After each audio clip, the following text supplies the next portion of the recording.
Welcome, wanderer of the waking world. Lay down your thoughts and step softly into the realm between dreaming and remembering. Tonight's story weaves together two seekers of the soul, Carl Gustav Jung, the cartographer of the collective unconscious, and Clarissa Pinkola Estés, the cantadora who sang myths back into wounded hearts. Together and apart, they have wandered through the forest of symbols, where the wild feminine dwells, where archetypes dance in firelight, and where stories themselves become medicine for the fragmentations of modern existence. As you settle into bed, let the rhythm of my voice carry you closer to sleep, one idea at a time. Relax as we explore how these two minds approached the healing power of myth and archetype one, seeing patterns emerging from the depths of the collective unconscious through dreams and visions. The other, discovering those same patterns, breathing and pulsing through folk tales told by grandmothers around kitchen tables. Their dialogue, whether spoken or across time, illuminates the vast territories of human consciousness. If you enjoy these quiet tales of psychological dialogue and wonder, press the like button and subscribe to join me on future journeys through the conversations between great minds. Tell me in the comments which psychological relationship intrigues you most: the mentor and student, the collaborators, the friendly rivals, and together we'll explore them in nights to come. Now, let the world fade. Drift with me through the intertwining paths of Jung and Clarissa Pinkola Estés, as we wander between their visions and listen to the echoes where their insights meet and part. In the mountains of Switzerland, in the early years of the 20th century, a young psychiatrist named Carl Gustav Jung was beginning to sense that something moved beneath the surface of human consciousness, something deeper than personal memory, more ancient than individual experience. Born in 1875 to a Swiss Reformed pastor and a mother who seemed to live in two worlds at once, one foot in conventional reality, the other in the realm of spirits and visions, Jung grew up in a household where the boundary between the seen and unseen was perpetually permeable. His childhood was populated with dreams so vivid they felt more real than waking life. With a sense of an inner companion, he would later call his number two personality, an older, wiser presence that seemed to exist outside of time. By the time Jung established himself at the Burghausen Psychiatric Hospital in Zurich, working under the pioneering psychiatrist Eugen Bleuler, he had already begun to suspect that the human psyche contained layers that psychology had not yet mapped. His word association experiments revealed patterns that seemed to cluster around what he called complexes, emotionally charged networks of associations that operated with a kind of autonomous intelligence.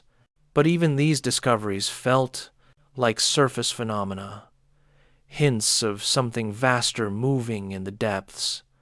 Jung's meeting with Sigmund Freud in 1907 seemed, for a brief time, to offer a framework for understanding these depths. Freud had already ventured into the unconscious mind, had already proposed that beneath conscious awareness lay a seething realm of repressed wishes and forbidden desires. But from the beginning, Jung sensed that Freud's map was incomplete, that the unconscious was not merely a repository of personal repressions, but a living, creative force, a kind of inner cosmos with its own laws and landscapes. The break between Jung and Freud, which began around 1912 and was fully realized by 1913, was more than a professional disagreement. It was a rupture that sent Jung spiraling into what he would later call his confrontation with the unconscious, a period of intense psychological upheaval lasting several years, during which he deliberately descended into his own. inner world, recording dreams and visions in what would become the Red Book.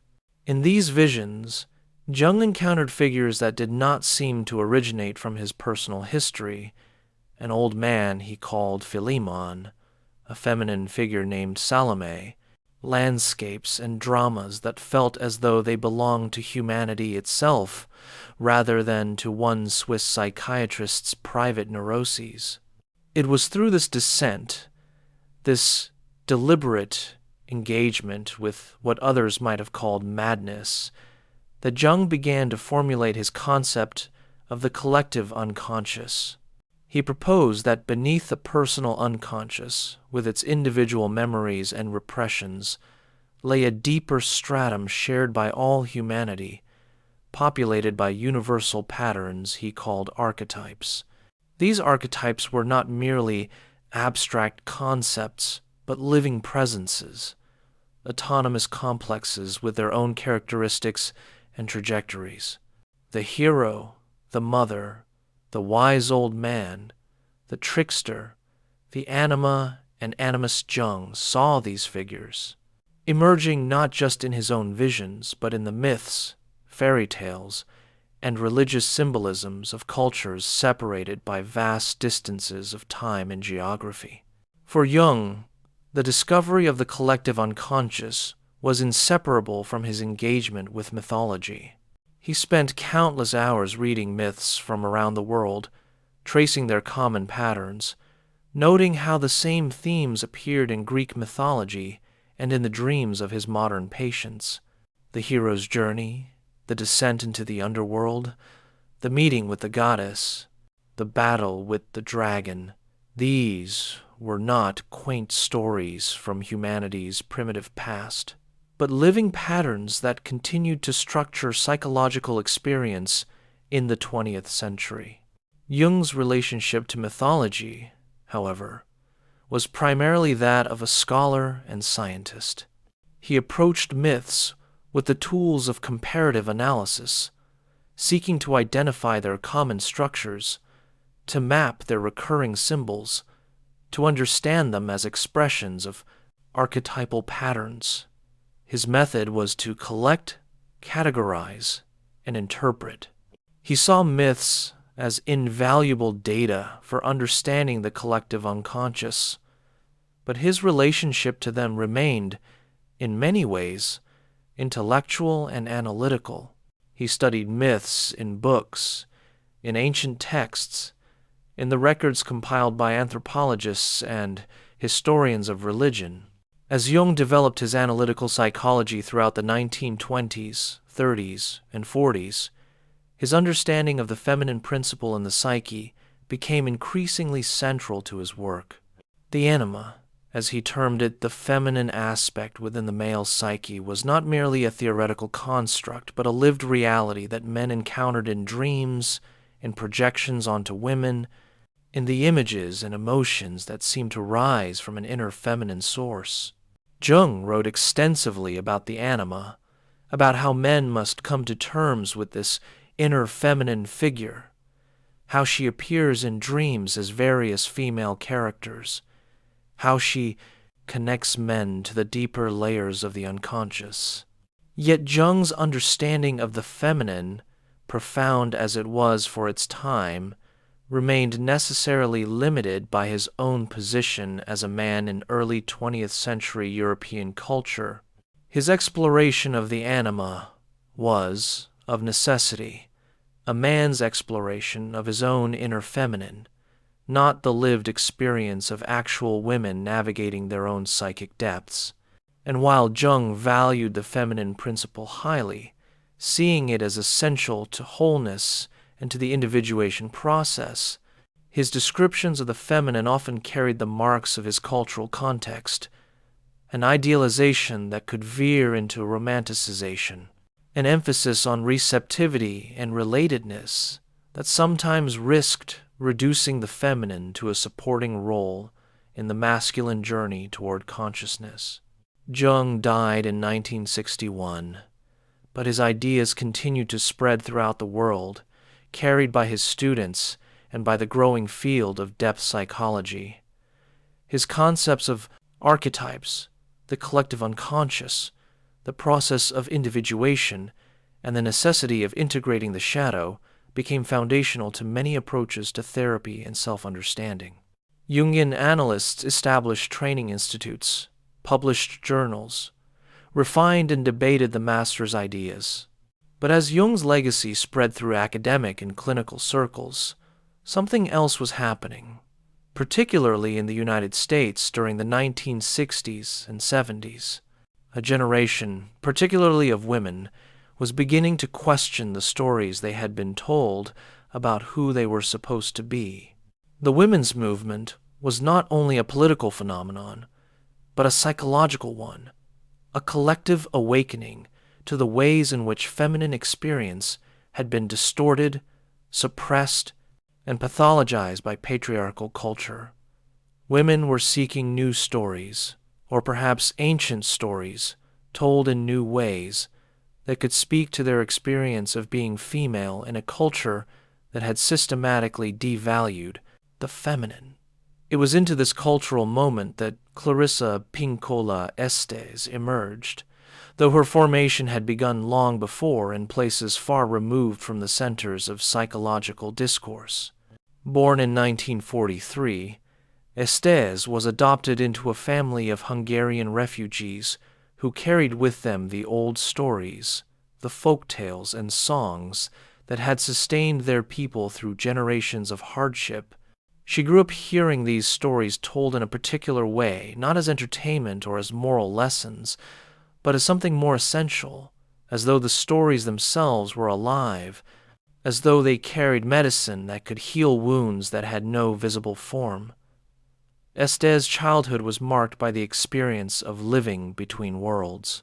She was adopted into this Hungarian family, but knew she was not born to them, creating an early awareness of complexity and identity and belonging. She grew up poor, in rural areas where the margins between wilderness and civilization were still permeable, where the old ways of knowing had not yet been entirely overwritten by modern life. She heard stories not just from her adoptive family, but from the various cultural communities she encountered: Mexican curanderas, Native American storytellers, the remnants of European folk traditions that had survived in immigrant enclaves. The stories she heard were not the sanitized fairy tales that appeared in children's books. They were raw, often violent, filled with blood and sexuality, death and rebirth. They spoke of women who were devoured and reassembled, who lived with animals in the forest, who made pacts with death, who possessed wild knowledge that civilized society had forgotten. These stories seemed to carry a different kind of truth than what she encountered in school or in mainstream culture, a truth that resonated in her body, in her instincts, in parts of her psyche that had no rational explanation. Estés pursued education in psychology and later in psychoanalysis, eventually training at the Carl Jung Center for Education and Research. She discovered Jung's work and found in it a framework that helped her understand what she had been experiencing all her life. Here was a psychologist who took myths and symbols seriously, who saw them not as primitive superstitions but as expressions of deep psychological realities. Jung's concept of archetypes gave her a language for understanding why certain story patterns appeared across cultures, why they moved people so profoundly. But as Estés deepened her study of Jung and began her own clinical practice, she also became aware of what was missing, or at least underemphasized, in the Jungian tradition as she encountered it. The stories she carried, the ones that had been told by woman to woman around kitchen tables and in healing circles, had a different quality than the myths Jung tended to favor. They were earthier, more connected to the body, to instinct, to the rhythms of nature. They spoke in what she came to think of as women's language, a language that had been largely excluded from psychological discourse. Throughout the 1970s and 80s, as Estés worked as a Jungian analyst and storyteller, she began to develop her own approach, one that wove together Jungian concepts with the folk traditions she had absorbed since childhood. She began to see that the stories themselves could be therapeutic tools, not just objects of analysis, but living medicines. When a woman came to her struggling with depression, with rage, with a sense of having lost herself in the demands of domesticity and patriarchal expectation, Estés might offer not an interpretation of a dream through Jungian symbolism, but a story. La Llorona, Basilisa the Wise, Skeleton Woman, Seal Skin, Soul Skin. These stories worked differently than clinical interpretation. They didn't explain, they enacted. They didn't analyze, they embodied. A woman hearing the story of Skeleton Woman, the tale of a woman cast into the sea by her father, reduced to bones, who was accidentally fished up by a man and gradually reconstructed through his tears, and his song might not need anyone to tell her what the story meant. The story would work on her at a level deeper than intellectual understanding, awakening something in her psyche that had been dormant, giving form to experiences that had seemed formless. By the time Estés published Women Who Run with the Wolves in 1992, she had been working with myths and women's psyches for decades. The book was not meant to be an academic text, but something more like a field guide, a map for women seeking to reconnect with what Estés called the wild woman archetype. The book became an immediate phenomenon, speaking to millions of women who recognized in its pages something they had been seeking without knowing quite what it was. Women Who Run with the Wolves is structured around folk tales from various cultures, each explored in depth as a map of woman's psychological development and healing. But the book's impact went beyond its content. Estés' voice on the page, passionate, poetic, fiercely maternal and fiercely wild at once, performed what it described. Reading the book was itself an encounter with the wild woman, with a way of speaking about psychological reality that was inseparable from storytelling, from poetry, from a kind of incantatory power. Estés described the wild woman as an archetype, consciously using Jung's terminology, but her wild woman had a different quality than Jung's anima. Where the anima was the feminine principle within the male psyche, the wild woman was the instinctual feminine psyche itself, the part of women that had been systematically hunted, captured, and domesticated by patriarchal culture.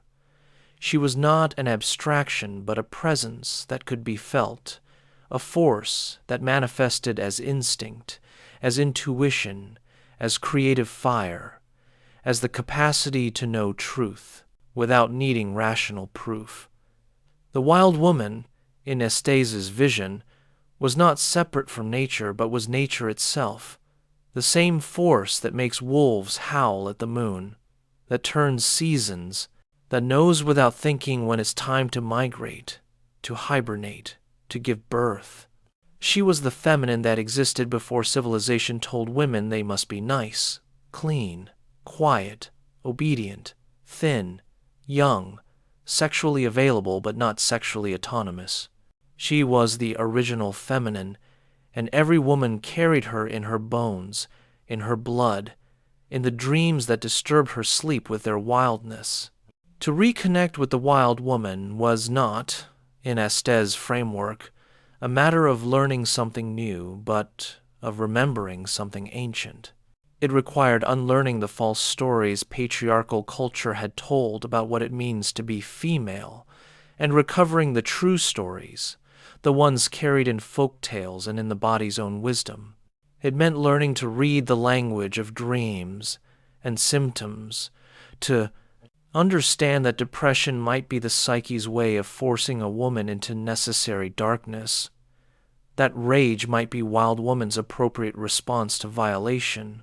that the hunger that couldn't be satisfied by food might be hunger for creative expression, for solitude, for wildness.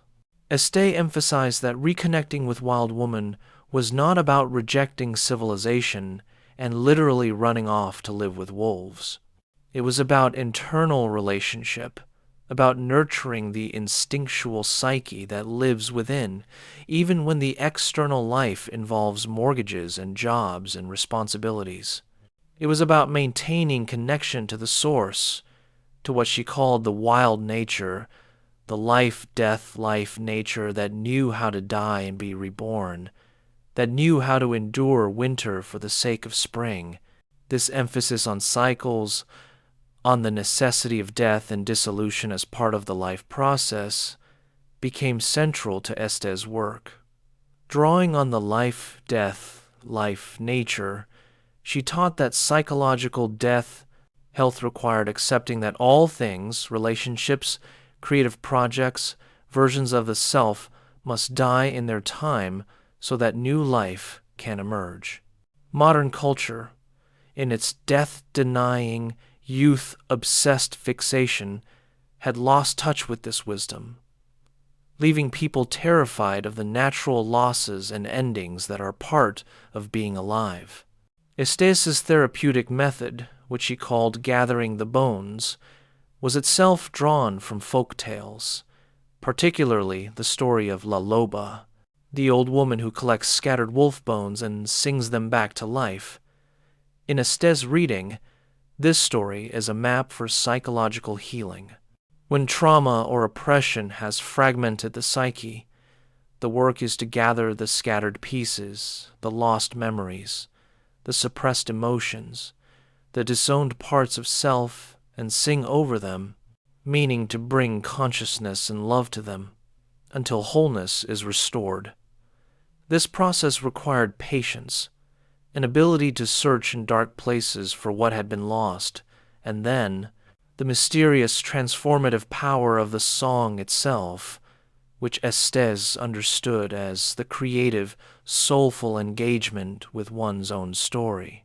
A woman working to heal from abuse might need to gather the memories she had dissociated from, the anger she had suppressed, the parts of herself she had abandoned to survive. The singing over them was the therapeutic process, but it was not merely talk therapy.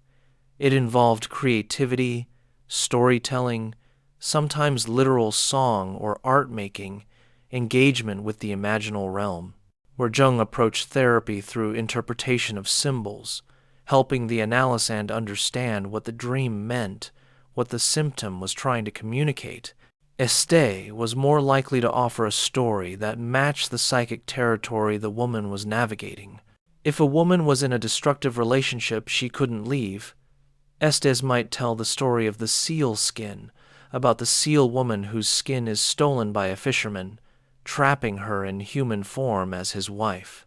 The seal. Woman withers in captivity until she finds her stolen skin and returns to the sea. The story doesn't need interpretation. It works directly on the psyche, giving form to the experience of being trapped, offering the image of the stolen skin as a way to understand what has been taken. Planting the seed that return to one's true nature is possible. This distinction between interpretation and embodied knowing represents one of the profound differences between Jung's analytical psychology and Estés' mythic work. Both honored the power of myth and archetype, but they engaged with them in fundamentally different ways.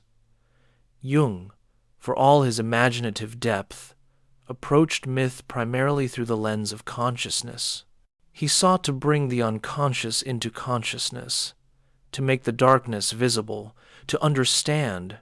Estés, working from folk traditions, trusted the story to do its work beneath the level of conscious understanding, to work on the soul the way medicine works on the body, not by being understood, but by being taken in. We can pause here and let these two figures settle in your mind as you drift towards sleep. Carl Jung, in his study in Kusnacht, surrounded by his books on alchemy and mythology, examining a patient's dream for its symbolic content. Clarissa Pinkola Estés, in A Circle of Women, telling the story of Bluebeard, watching the story work on each woman in her own way, trusting the tale's ancient wisdom to find the wound it needs to heal. Two approaches to the healing power of myth, both profound, both necessary, each revealing what the other might miss. As we move deeper into their dialogue, let yourself rest in the understanding that these are not competing visions, but complementary ones, two ways of approaching the same mysterious territory of the human soul. The concepts will unfold slowly, gently, in no rush at all. There is only this story, and your breath, and the gradual settling towards sleep.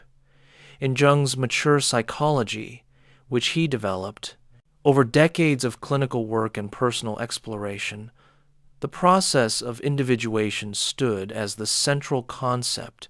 Individuation, as Jung understood it, was the process by which a person became truly themselves, integrated the unconscious contents into consciousness, reconciled the opposites within the psyche, and achieved a kind of wholeness that transcended the ego's limited perspective. It was not about perfection or about becoming some idealized version of the self, but about becoming complete, about incorporating the shadow, engaging with the anima or animus, and eventually establishing a relationship with what Jung called the self, the archetype of totality. This process was necessarily individual, as the word itself suggested. Jung saw each person as having a unique path, a unique constellation of archetypes and complexes that needed to be worked through. While the archetypes were universal, their specific manifestation in each person's life was utterly individual. The analyst's role was to accompany the analysand on their journey, to help interpret the messages from the unconscious, to provide a container for the difficult work of confronting shadow material. But ultimately the journey was a solitary one. Jung's emphasis on individual process reflected both his personal temperament and the context in which he worked. He was, in many ways, a solitary figure himself, someone who found his deepest truths not in community but in his own inner explorations, in his private dialogues with the figures that emerged from his unconscious. His professional context was primarily one-on-one clinical work, the classical analytic dyad of analyst and analysand, meeting in private, exploring the individual's dreams and associations. For Estés, working several decades later and in a very different cultural context, the healing process looked different. While she certainly worked with individuals in her practice as a Jungian analyst, her wider work emphasized something that had been less central to Jung's vision: the communal dimension of healing. In the traditions she drew from Mexican curanderismo, Native American healing practices, the folk practices of Eastern European communities, healing was not a private, individual matter, but something that happened in community, through story shared in circles, through songs passed from generation to generation, through rituals that connected individuals to their ancestral lineages. The women who came to Estés workshops and read her books were not seeking only individual wholeness, but recognition and validation of their collective experience as women under patriarchy. They needed to know that their wounds were not just personal neuroses, but responses to systematic cultural violence against the feminine. This contextualizing of individual suffering within collective patterns was part of the healing medicine Estés offered.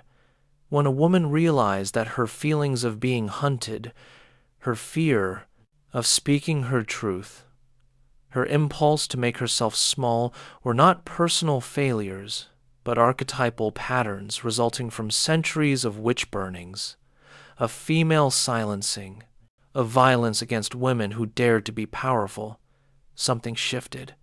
Her personal story became part of a larger story, and in that recognition, she was no longer alone. This brings us to one of the profound differences between Jung's shadow work and Estés' understanding of what she called multi-generational trauma as mythic inheritance. Jung's concept of the shadow, that part of the personality that is repressed, denied, or simply unacknowledged, was primarily individual in its focus. The shadow contained the personal qualities that didn't fit with the ego's self-image, the traits that had been pushed into darkness, often in childhood, to gain parental approval or social acceptance. Shadow work involved recognizing these disowned parts, integrating them, becoming more whole by becoming more complete. Jung did recognize that the shadow had collective dimensions. He wrote about the collective shadow, particularly in his later works responding to the horrors of World War II and the Nazi regime, arguing that entire cultures could project their shadow onto other groups, leading to atrocities. But even this collective shadow was understood primarily through the lens of projection and the need for individuals to recognize their own darkness rather than projecting it outward. Estés, drawing on her work with trauma and on traditions that understood wounds as passing through bloodlines, expanded the concept of shadow to include what she called multi-generational trauma. This was the recognition that trauma doesn't end with the individual who experienced it, but is transmitted through families and communities, showing up generations later in patterns of behavior, in inexplicable fears and compulsions, in what she called the unmended holes in the psyche. A woman might be living out her grandmother's unlived life, carrying her great-great-grandmother's unexpressed rage, inheriting the terror of ancestors who fled pogroms or endured slavery or survived genocide. This understanding of inherited trauma has since been validated by research in epigenetics and trauma studies, but Estés was working with it long before it became mainstream because the folk traditions she learned from had always known it. The stories themselves carried this knowledge. When La Llorona eternally searches for her lost children, she is every mother who has lost children to violence, to poverty, to the machinery of colonialism and war. When a woman hears the story and weeps, she may be weeping for her own losses, but she is also weeping for all the losses carried in her lineage, and the story provides a container for that grief. The therapeutic implications of this perspective are significant. If wounds are carried through generations, then healing can also move through time, can repair not just the individual psyche, but the family soul, the ancestral line. This is why Estés often spoke of women doing psychological work not just for themselves, but for their mothers and grandmothers who didn't have the opportunity, for their daughters and granddaughters who will inherit a slightly more healed lineage. The healing has a ripple effect, moving both backward and forward through time. This communal, transgenerational understanding of healing reflects the traditions Estés drew from more than Jung's individual psychology. In curanderismo, in indigenous healing practices, in many non-Western therapeutic traditions, healing the individual is inseparable from healing the web of relationships with family, with community, with ancestors, with the natural world. The Western focus on individual autonomy and separation, while valuable in many ways, can also isolate people from these deeper sources of belonging and meaning. Yet Estés remained deeply Jungian in her understanding of archetypes as the fundamental patterns structuring psychological experience. The wild woman herself, as Estés described her, is an archetype, a universal pattern that manifests uniquely in each culture and each individual woman but maintains certain core characteristics. The wild woman is La Loba, gathering bones, the Greek goddess Artemis in the forest, the Celtic Kaich, the Romanian forest witch, the fierce Kali, the crone who lives at the edge of the village. She appears in different cultural clothing, but the essence is recognizable, the untamed feminine, the one who knows, who cannot be domesticated, who lives by instinct rather than social rule.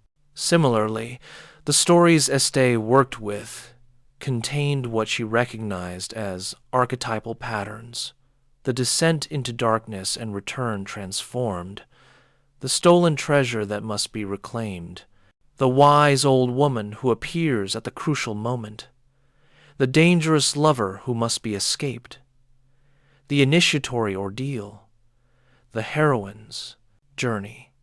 These patterns appeared in the folk tales of Europe, of Latin America, of indigenous North America, of Africa and Asia, with local variations but essential similarities.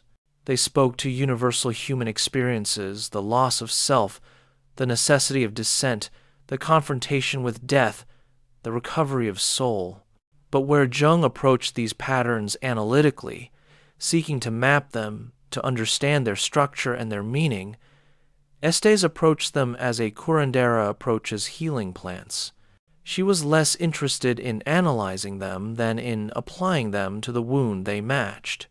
A particular story was medicine for a particular psychic condition. The story of Bluebeard was medicine for women in relationships with predatory men, helping them recognize the signs, trust their instincts, call for help from their sisters. The story of the handless maiden was medicine for women whose agency had been stolen, showing the long process of growing new hands, new capacity through patience and endurance. The story of La Llorona was medicine for grief that had no acceptable outlet, giving form and voice to the howl of loss. This brings us to another crucial distinction in their methodologies. Jung's analytical method was primarily interpretive. When a patient brought a dream, Jung would work with them to amplify the dream images, to explore their personal associations, to connect them with mythological parallels, ultimately arriving at an interpretation that brought unconscious content into consciousness. The goal was insight, understanding, the expansion of consciousness to include what had been unconscious. Estés' method was more performative and participatory. When she told a story, she wasn't explaining its meaning but enacting its power. Her storytelling was a kind of ritual, a healing ceremony.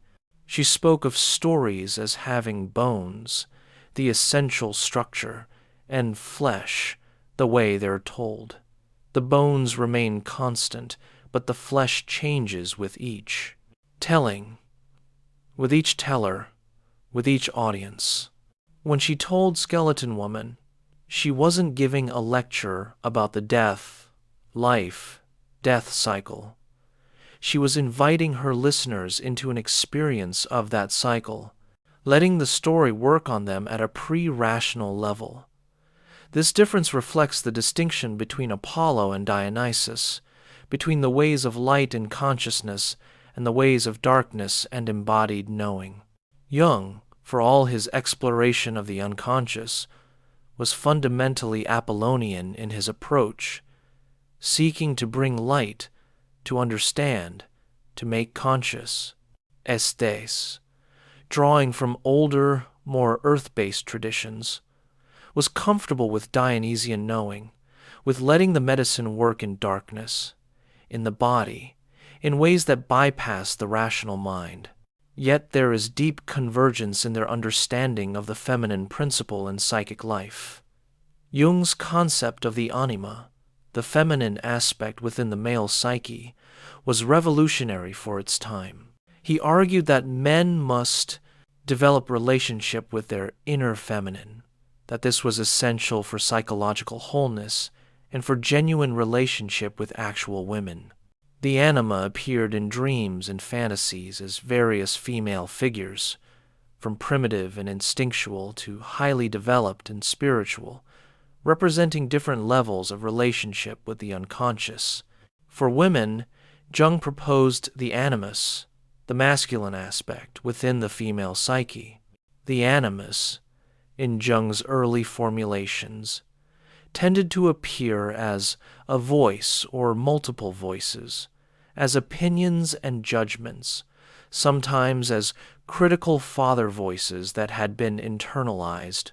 In later developments of analytical psychology, particularly in the work of Jungian analysts like Marie-Louise von Franz and Emma Jung, the understanding of the animus became more nuanced, but it remained asymmetrical with the anima, where the anima connected men to eros, to feeling, to the unconscious. The animus connected women to logos, to thinking, to consciousness, and discrimination.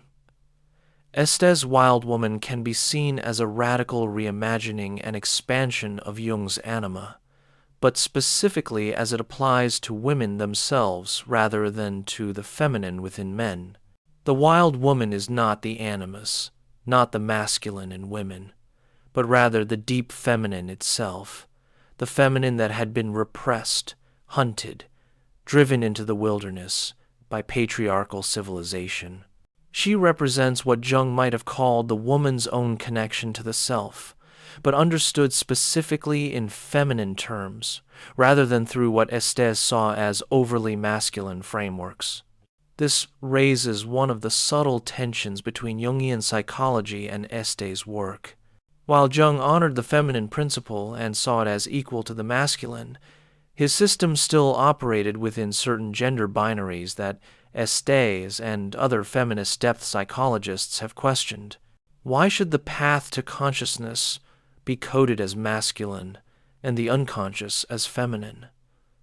Why should thinking be associated with the animus and feeling with the anima? These associations, while they may reflect certain historical and cultural patterns, can also reinscribe limiting gender stereotypes. Estés' Wild Woman transcends these binaries. She is fierce and tender, thinking and feeling, active and receptive, predator and prey. She is not woman as man's muse, or man's connection to nature, or man's gateway to the unconscious. She is woman's own deep nature, woman's own instinct, woman's own wisdom that doesn't need masculine consciousness to complete it. This is a subtle but significant shift from Jung's framework, moving from a psychology where the feminine is defined in relation to the masculine toward a psychology where feminine experience can be understood on its own terms. At the same time, Estés maintains Jung's profound insight that healing requires engaging with the imaginal realm, with symbols and myths that operate at a level deeper than ego consciousness. Both understood that rational, literal-minded approaches to psychological suffering miss the point. The psyche speaks in images, in stories, in the language of symbol and metaphor. To heal, one must learn this language, must allow oneself to be moved by images that may not make rational sense, but carry deep truth. Both Jung and Estés understood dreams as messages from the deep self, as attempts by the psyche to communicate what consciousness has missed or denied. But they worked with dreams somewhat differently. Jung's method of dream amplification involved exploring the dreamer's personal associations with dream images, then connecting those images to mythological and cultural parallels, building up layers of meaning until the dream's message became clear. The process was gradual, scholarly, building bridges between personal and collective unconscious. Estés was more likely to let a dream work on the dreamer without extensive interpretation, or to offer a story that resonated with the dream's themes. If a woman dreamed of being chased through the forest by a threatening man, Estés might tell the story of Bluebeard, letting the story amplify the dream, trusting the woman's psyche to make its own connections. The emphasis was less on understanding the dream intellectually and more on allowing the dream and the story to work together to deepen the psychic process already underway. This trust in the psyche's own wisdom, in the self-healing capacity of the soul when given the right conditions, is something both Jung and Estés shared. Jung's concept of the self, the archetype of wholeness and totality, was inherently teleological. The psyche was understood as having its own direction, its own goal of wholeness. The analyst didn't impose this goal, but rather removed obstacles to the psyche's natural movement toward integration. Similarly, Estés trusted that when women encountered the right stories at the right time, when they reconnected with wild women, when they learned to read the symbolic language of their own symptoms and dreams, healing would emerge from within rather than being imposed from without. Both also emphasize that psychological development and healing are lifelong processes, not destinations to be reached. Jung's individuation was not something one completed, but an ongoing relationship with the self, a continuing integration of new contents from the unconscious, a perpetual dying and rebirth. Estés' life-death-life nature expressed the same understanding in more organic, cyclical terms. Just as nature moves through seasons, as animals are born and die and are born again, as forests burn and regenerate, the psyche moves through cycles of death and renewal. Each ending contains the seeds of new beginning, but only if we allow the death, only if we don't try to cling to what needs to release. This acceptance of cyclical process stands in stark contrast to the progressive, linear model that dominates Western culture, where psychological health is imagined as a steady, upward trajectory toward happiness and success. Both Jung and Estés understood that the psyche doesn't work that way, that there are necessary descents, necessary periods of darkness and disintegration that are not failures, but essential phases of growth. The hero must descend to the underworld. The seed must die in the dark earth before it can sprout. The woman must sometimes withdraw from the world, must sometimes rage, must sometimes grieve, not because something is wrong, but because these are necessary phases in the cycle of psychic life. Another point of convergence between Jung and Estés lies in their understanding of modern culture as disconnected from soul, from the symbolic life, from the deep patterns that give human existence meaning. Jung spent much of his later career warning about the spiritual crisis of modernity, about what happens when humans lose connection to the numinous, to the archetypal dimension. Without that connection, life becomes flat, meaningless, driven by unconscious forces that manifest as collective movements, fascism, consumerism, technological obsession, rather than by conscious relationship with the deeper patterns. Estés voiced similar concerns, particularly about what modern culture has done to the feminine.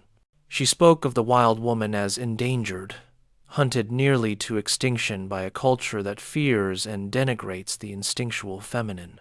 The symptoms she saw in her clients and workshop participants, depression, anxiety, numbness, eating disorders, tolerance of abusive relationships, inability to access creative power, were not individual pathologies, but responses to cultural soul loss, to the systematic severing of women from their instinctual nature. The remedy for both involved reconnection with the symbolic life. For Jung, this might come through dream work, through active imagination, through engaging with alchemical texts and religious symbolism, through creating art that expressed unconscious contents. For Estés, it came through story, through ritual, through time in nature, through reclaiming body wisdom, through women gathering in circles to speak truths that patriarchal culture silences, through creative expression that bypasses the critic and the censor. Both understood that this reconnection couldn't be achieved through will or through purely intellectual means. You can't think your way to the soul. The work requires something more like courtship, like waiting, like creating conditions where the shy deer of the psyche might emerge from the forest. It requires patience, requires honoring the psyche's own timing, requires developing the capacity to tolerate uncertainty and unknowing. This brings us to their relationship with the numinous, with spiritual experience. Jung, despite being the son of a pastor and despite his deep engagement with religious symbolism, had a complex relationship with organized religion. He saw religious images and practices as expressions of archetypal patterns, as the collective unconscious made manifest in cultural forms.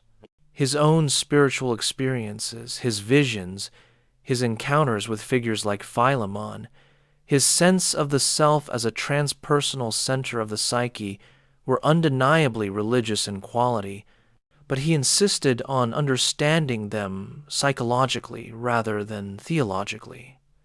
This created a fruitful ambiguity in Jung's work.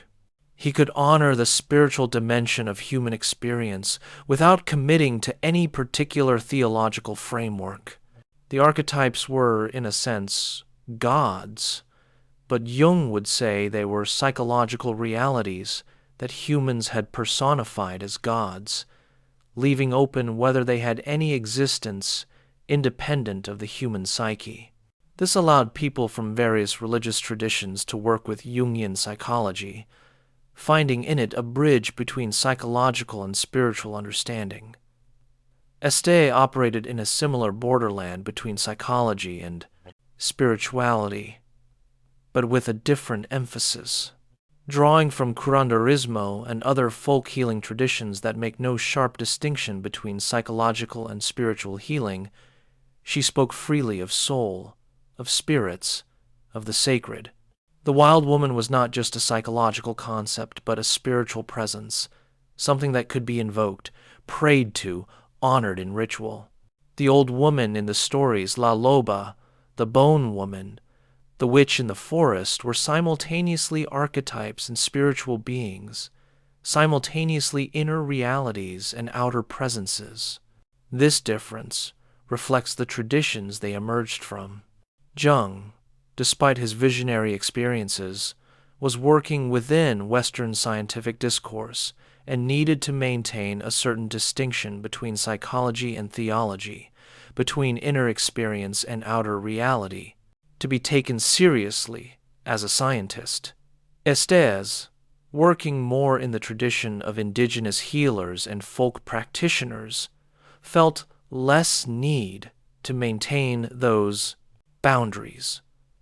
In the world she came from, soul and body, spirit and matter, inner and outer, were understood as continuous, interpenetrating dimensions of a single reality. Yet both would agree that the sacred dimension, by whatever name, is essential to healing and wholeness. A purely secular psychology that sees humans as nothing but biological machines or social constructs misses the depth dimension, the soul's need for meaning, for connection to something larger than the ego, for experiences of transcendence and mystery. Whether one calls this the self, or the wild woman, or the sacred, or the numinous, humans need it to thrive.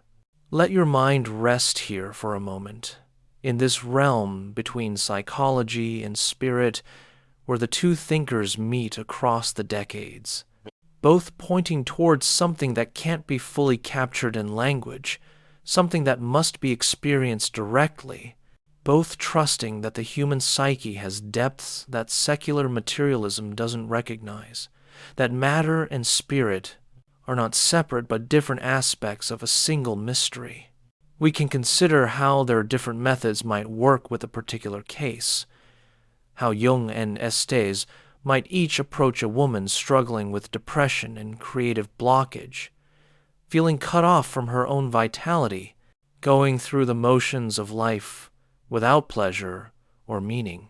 Jung, in his consulting room in Küsnacht, would likely begin by taking a careful history, understanding the woman's personal background, her family dynamics, her dreams. He might ask about her childhood, about her relationship with her parents, looking for clues about how her complexes formed, what was repressed or denied. As the woman described her symptoms, the heaviness, the inability to feel pleasure, the sense of being dead inside, Jung might inquire about her dreams. Perhaps she brings a dream of being in a dark house, unable to find the light switches, or a dream of being pregnant but unable to birth the baby, or a dream of a wild animal trapped in a cage.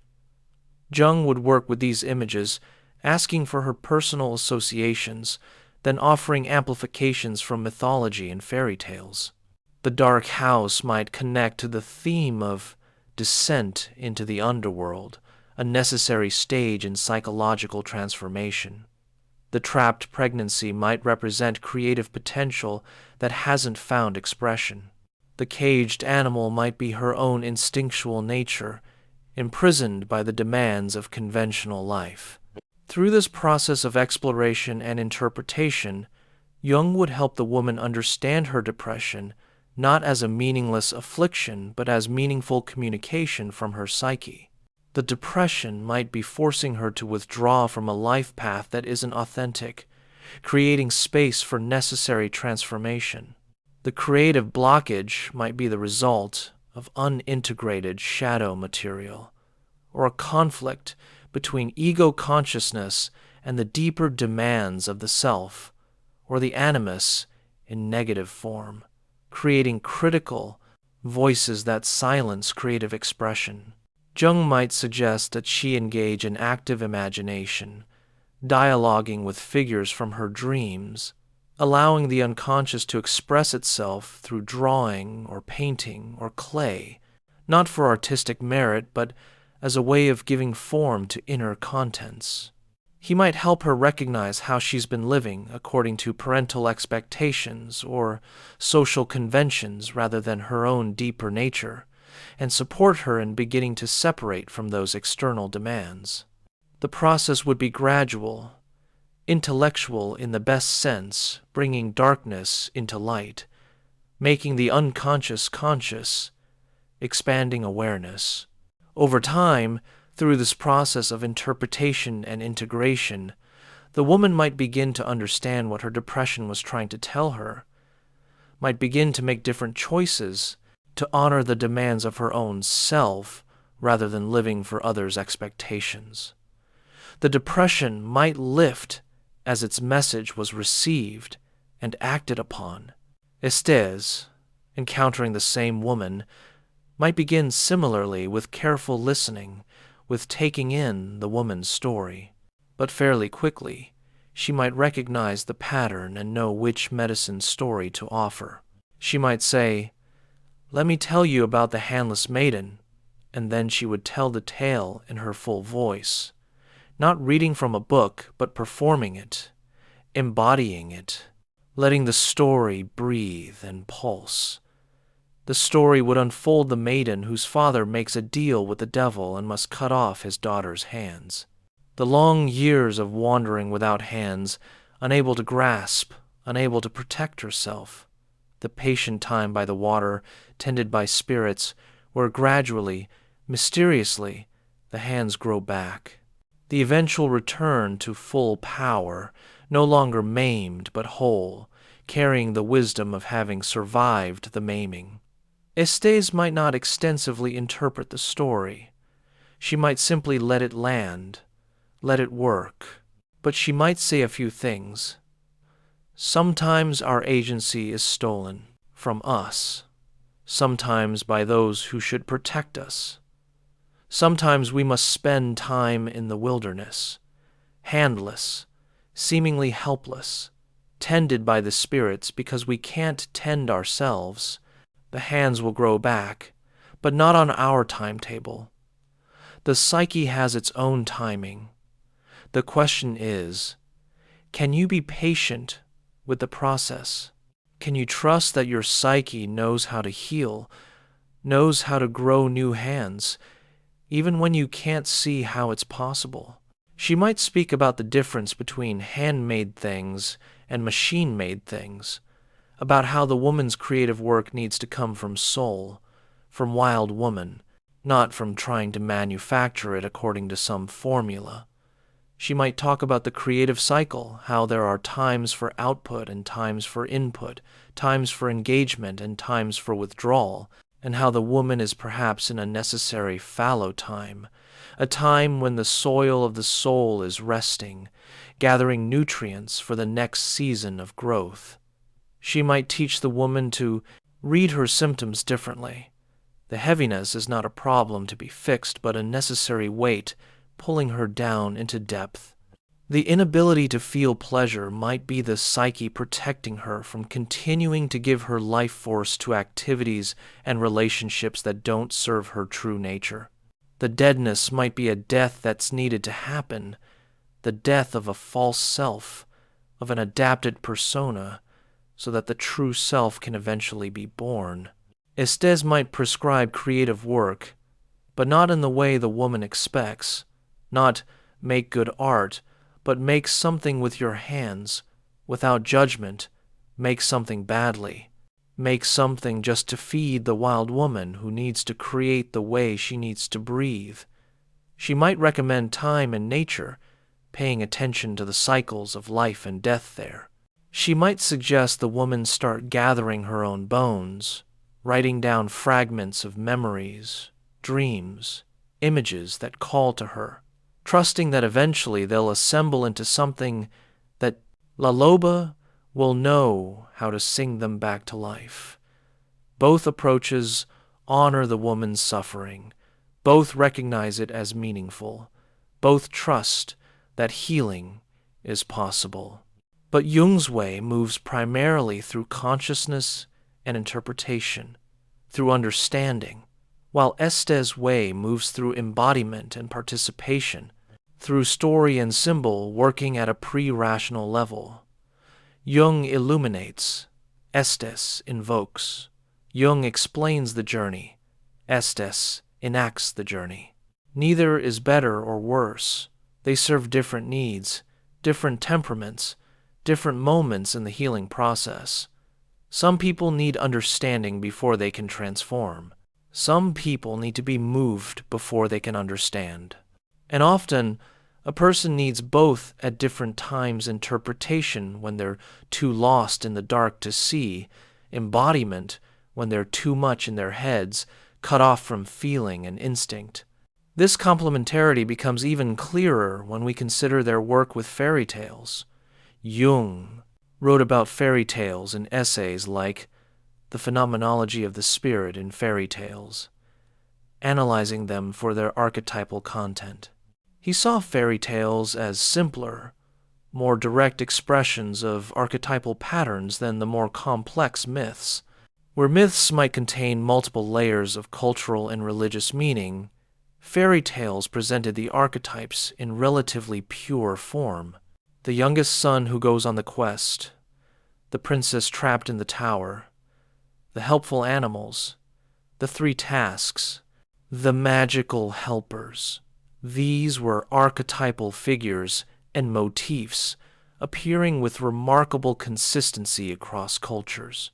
Jung's approach was to decode fairy tales, to show how they represented stages of psychological development, how the hero's journey through trials and transformations mapped onto the individuation process. This work was valuable, opening fairy tales as texts that could be read for psychological insight. Jungian analysts following Jung, particularly Marie-Louise von Franz, developed this method extensively, producing detailed analyses of hundreds of fairy tales. Estés also recognized fairy tales as carriers of archetypal patterns, but she worked with them differently. For her, the tales weren't primarily texts to be analyzed, but living stories to be told, to be breathed into, to be allowed to work their magic. In Women Who Run with the Wolves, she does offer extensive commentary on the stories she tells, but the telling always comes first, and the commentary is more like midwifery than analysis, helping draw out what's already present in the story, rather than imposing interpretation from outside. Consider the story of Bluebeard, which both Jung and Estés worked with, though in different ways. In the tale, a young woman marries a wealthy man with a blue beard, who gives her keys to his castle, but forbids her from opening one particular door. When he leaves on a journey, her curiosity overcomes her, and she opens the forbidden door to find the murdered corpses of his previous wives. When he returns and discovers her disobedience, he prepares to kill her, but her brothers arrive just in time to save her and kill Bluebeard. From a Jungian perspective, this tale could be read as a warning about the dangerous aspects of the masculine, about the shadow side of the animus, about the young feminine psyche's naive attraction to power and wealth. The forbidden chamber represents the unconscious, the dark side that must eventually be confronted. The young wife's disobedience is necessary for consciousness to develop, even though it's dangerous. The brothers represent the woman's own masculine resources that must be called upon to defeat the predatory masculine. Estés tells the same story, but reads it through a different lens. For her, Bluebeard is the predator who exists both externally, in actually dangerous men, and internally, as a part of the woman's own psyche that has learned to participate in its own destruction.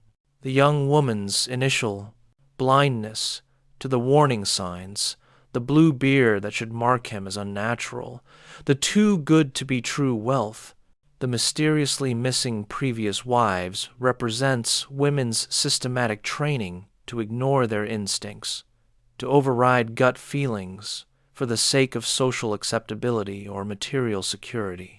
The forbidden chamber is not just the unconscious, but specifically the truth about the predator, the evidence of his violence. The young wife's curiosity is actually her instinct finally asserting itself, Wild Woman saying, "You need to know what you're dealing with. The key that won't stop bleeding is the truth that can't be hidden once known." The brothers aren't just masculine resources, but specifically the woman's fiercest instincts, and her sisters, the other women who come to help when she calls for aid. Estés uses the tale as a teaching story about intimate violence, about recognizing predators, about the necessity of examining the dark chambers of a relationship, about calling for help, about the resources that emerge when we name the danger. She emphasizes that every woman knows a Bluebeard or is in danger of encountering one, that this is not an ancient story but a contemporary reality, that recognizing the pattern can save lives. This grounding in concrete, embodied reality is characteristic of Estés' approach. Where Jung might analyze Bluebeard as primarily an inner psychic figure, Estés insists that he's also the abusive husband, the date rapist, the predatory boss. She moves fluidly between literal and symbolic, between outer and inner, refusing to let the symbolic interpretation become an escape from material reality. Wild Woman needs to recognize both the external predators and the internal voices that have been colonized by patriarchy, that tell women to be nice, to give the benefit of the doubt, to doubt their own perceptions.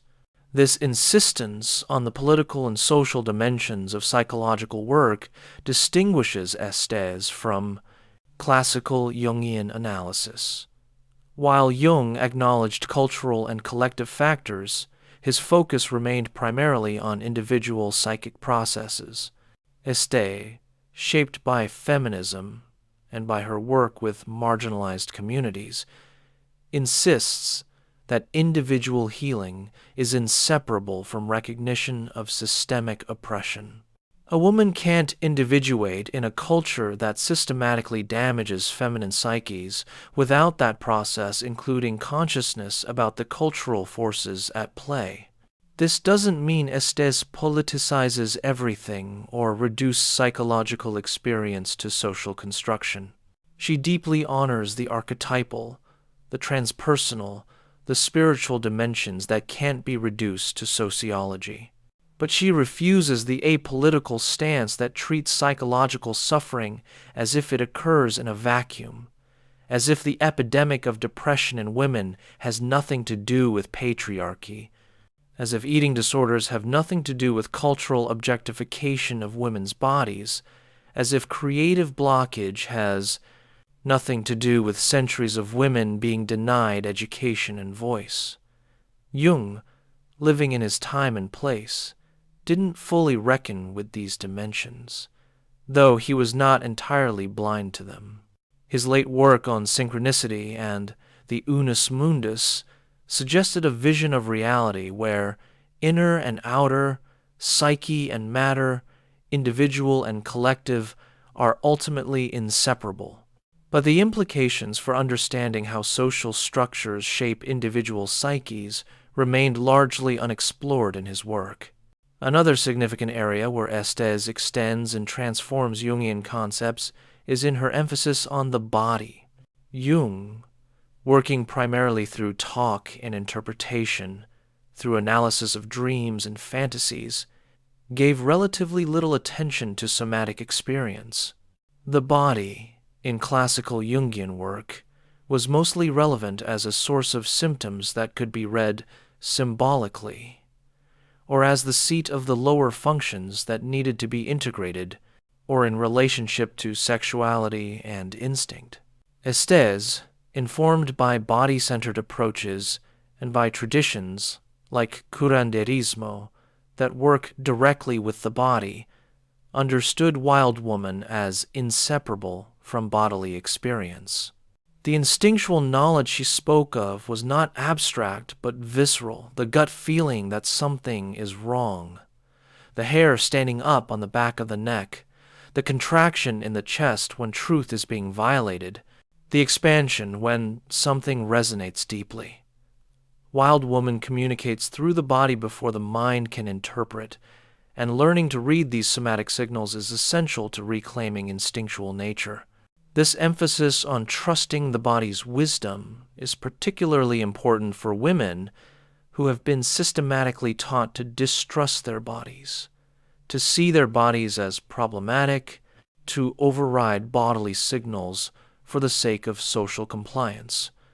How many women have ignored the gut feeling that someone is dangerous, have forced themselves to endure unwanted touch to be polite, have suppressed anger because they were taught that women shouldn't show rage, have hidden menstrual pain and menopause symptoms to seem professional? Estés taught that reconnecting with wild woman requires re-establishing relationship with the body, learning to listen to its messages, honoring its needs and rhythms. This might mean rest when the body demands rest, rather than pushing through exhaustion. It might mean moving, dancing, allowing the body to express what words can't. It might mean rage expressed physically, screaming, hitting pillows, stomping, not because acting out is therapeutic, but because the body holds emotions that must be released before they can be transformed. This somatic dimension connects to Estés' emphasis on sexuality as part of wild woman's domain.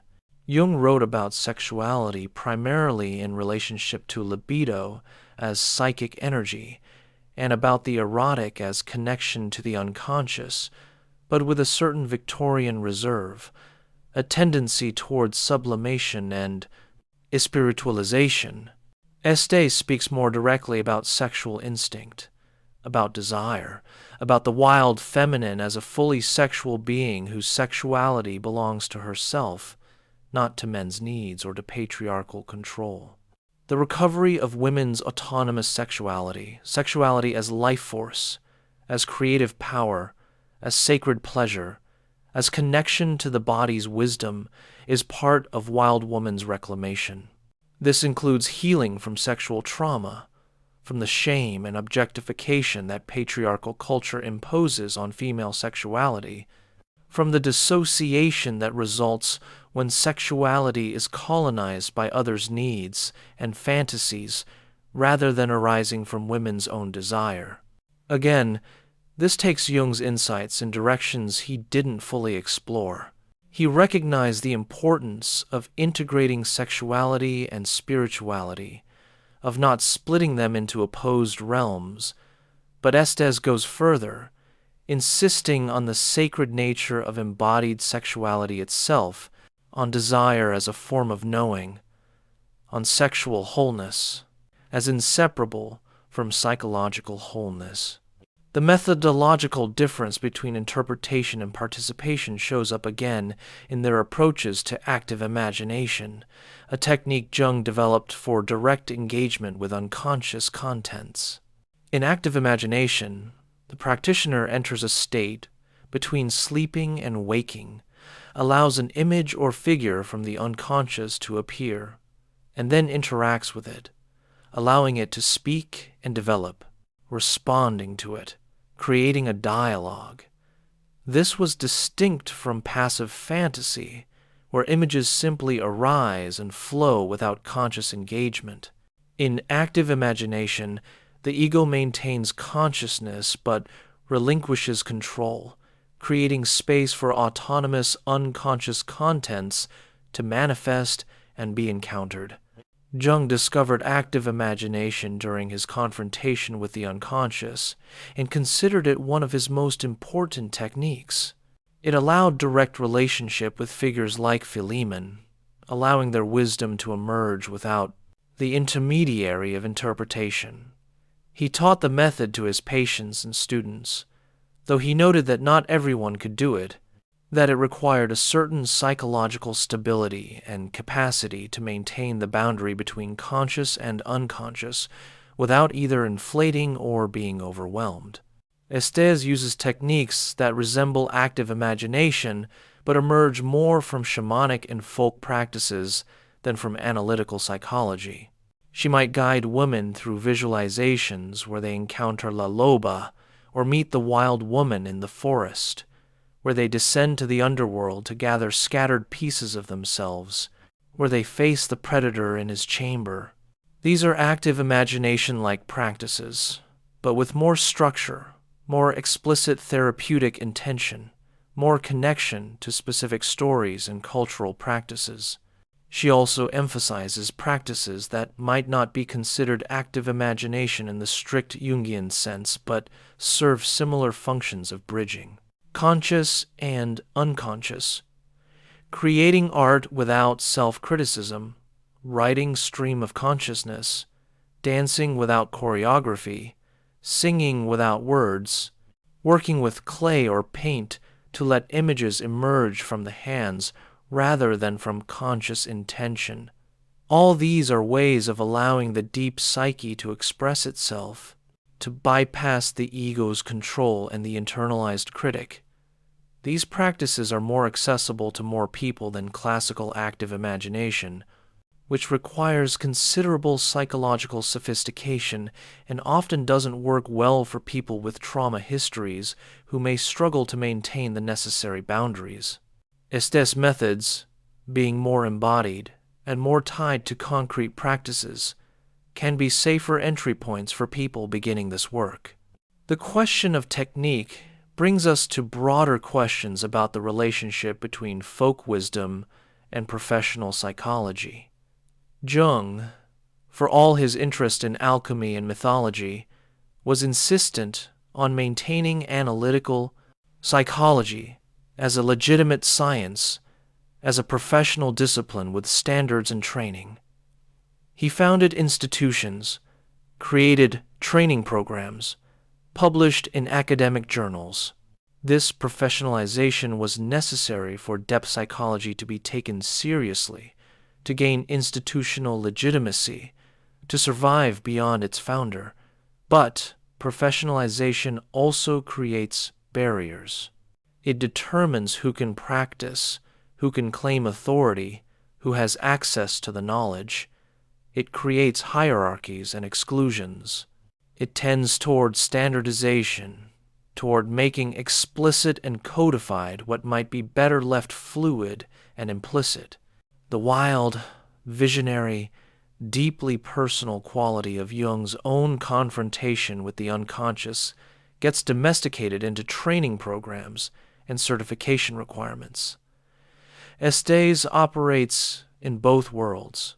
She has the credentials, the doctorate, the Jungian training, the institutional legitimacy, but she also claims authority from other sources, from the grandmothers and storytellers who taught her, from indigenous and folk traditions, from her own lived experience as a woman, as a survivor, as someone who has walked through the dark territories she guides others through. This dual authorization allows her to speak to both academic audiences and to women who would never set foot in an analyst's office, to translate between professional psychology and folk wisdom. Her work represents a challenge to psychology's professional enclosure of healing wisdom. The stories she tells and the medicine they carry belong to everyone, not just to trained therapists. Women gathering in circles to tell stories and witness each other's truths are doing psychological work, even if no licensed professional is present. This democratization of healing reclaims what indigenous cultures and folk traditions always knew, that healing is a community function, not something that requires experts and institutions. Yet Estés doesn't reject professional psychology or training. She recognizes that work with the deep psyche can be dangerous without proper preparation, that therapists need training to hold space for people's wounds without inflicting additional harm, that not all traditional practices translate safely into modern contexts. Her position seems to be that we need both the wisdom of traditions and the rigor of professional training, folk knowledge and clinical skill, community healing and individual therapy. This brings us to one of the most beautiful convergences between Jung and Estés, their shared recognition that healing requires beauty, poetry, soul. Jung's Red Book, with its elaborate calligraphy and paintings, embodied this understanding that psychological work is also aesthetic work, that the soul needs beauty to thrive. His study was filled with objects, carved wooden figures, stones with special significance, books with beautiful bindings. He understood that the vessel for the work matters, that creating sacred space is part of the healing process. Estés, in her storytelling and writing, creates beauty with words. Her prose in Women Who Run with the Wolves is incantatory, rhythmic, filled with vivid imagery and unexpected metaphors. She's not writing clinical case studies, but creating literature, using language as a sensory and emotional medium, not just as information transfer. The reading experience is meant to be aesthetic, to work on the reader the way music works, through beauty and resonance, rather than just through content. Both understood that the reduction of psychological work to symptom management, to behavioral modification, to purely rational problem solving, misses what the soul needs. The soul needs stories, images, symbols, beauty, the numinous. It needs to be addressed in its own language, which is the language of poetry and myth, not the language of behavioral science. This is why Jung insisted on the importance of the symbolic life, why he valued religious and artistic expressions of psychological realities, why he saw the loss of living symbols as one of modernity's greatest crises. Similarly, Estés insists that women need what she calls psychic nourishment, experiences of beauty, of nature, of story, of creative expression, of the sacred. Without these, the soul starves, even if physical needs are met. Depression and anxiety can be responses to soul starvation, to lives drained of meaning and beauty, to days filled with productivity but empty of poetry. The medicine isn't just talk therapy or medication, but reconnection with what feeds the soul. This understanding has radical implications for how we think about mental health. If much of what we call mental illness is actually soul sickness, cultural pathology, disconnection from meaning and beauty and instinct, then individual therapy, while helpful, is insufficient. We need cultural transformation, need to create societies that feed souls rather than starving them, need to resist the forces that would reduce human beings to economic units, that would pave over wildness, that would replace living symbols with advertising jingles.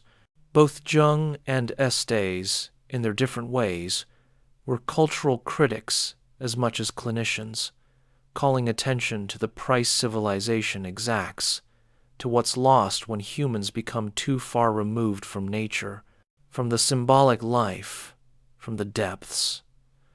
Jung worried about mass movements and the loss of individual consciousness. Estés worries about the systematic hunting of the wild feminine, about what it means that girls grow up in a culture that fears and degrades the very qualities that would make them whole. Yet both maintained hope, believed in the possibility of healing and transformation, both individual and collective. Jung saw the work of individuation as not just personal, but as contributing to the collective. Each person who integrated shadow and became more conscious, adding to humanity's store of consciousness. Estés say woman reclaiming wild. Woman as not just personal healing, but as cultural resistance, as gradually shifting the collective field, as each woman who refuses to be domesticated, making it easier for the next woman to stay wild. This hopeful stance is not naive. Both knew intimately the reality of human darkness, of the destructive potentials within the psyche. Jung lived through 2 world wars, witnessed the Holocaust, saw what humans are capable of when the shadow goes unrecognized and projected. Estés has worked with trauma survivors, with women who have endured terrible violations, with communities carrying generations of wounds. Neither minimize the reality of suffering or evil. But both believe that consciousness makes a difference, that bringing light to darkness changes things, that the work of integrating what has been split off and denied is the most important work humans can do. Not consciousness as domination or control, but consciousness as recognition, as relationship, as the capacity to hold opposites in tension rather than splitting them into good and evil, self and other, masculine and feminine. Rest here for a moment in this recognition of complexity, of the both and, rather than either or, thinking that depth, psychology at its best offers. Not light versus dark, but light and dark in dialogue. Not masculine versus feminine, but masculine and feminine in sacred marriage. Not consciousness versus unconscious, but consciousness emerging from unconscious depths while remaining connected to them. Let your mind settle into this complexity as your body settles towards sleep. As we move into the final part of our exploration, we turn to the question of what these 2 visions together reveal about the nature of the psyche, about consciousness and the unconscious, about healing and wholeness, about what it means to be human.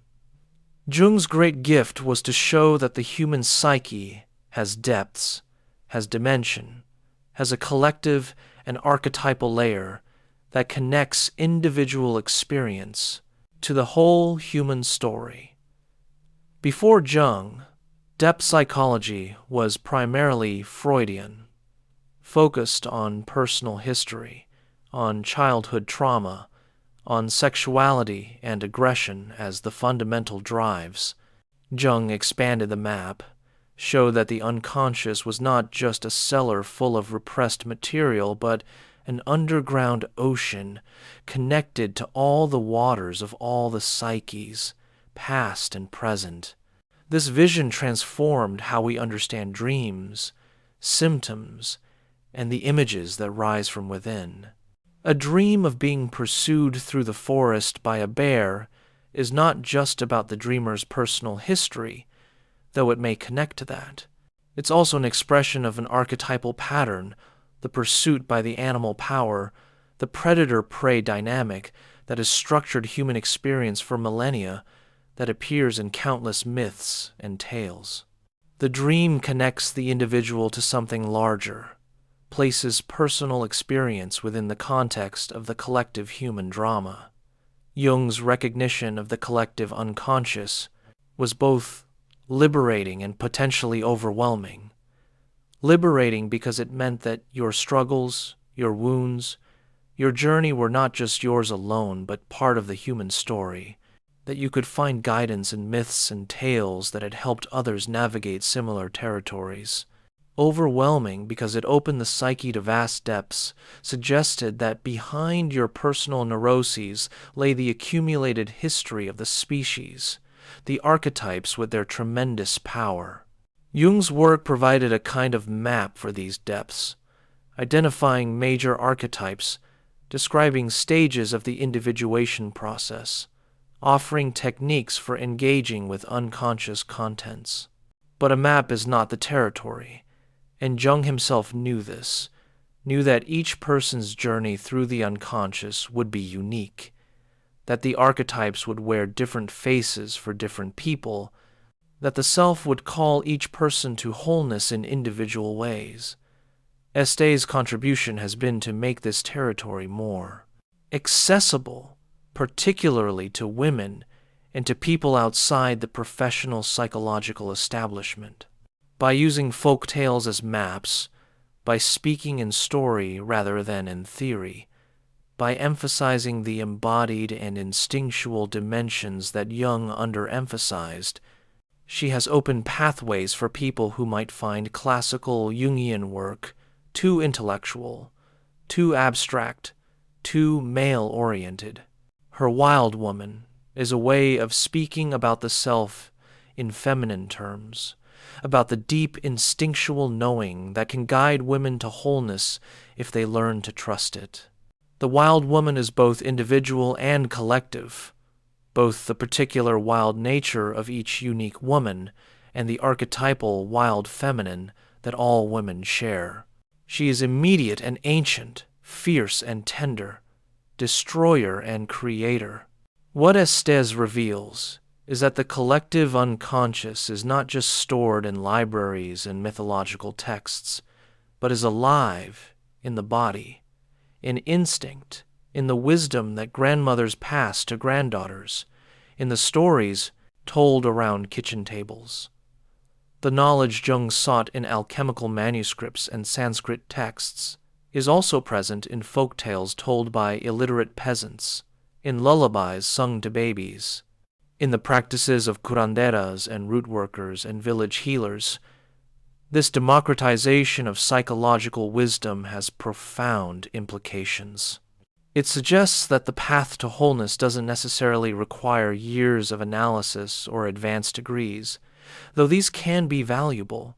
It can also be found in circles of women telling truth to each other, in time spent in nature listening to bird song and watching seasons turn, in creating without judgment, in honoring the body's rhythms, in learning to read the symbolic language of dreams and symptoms without needing an expert translator.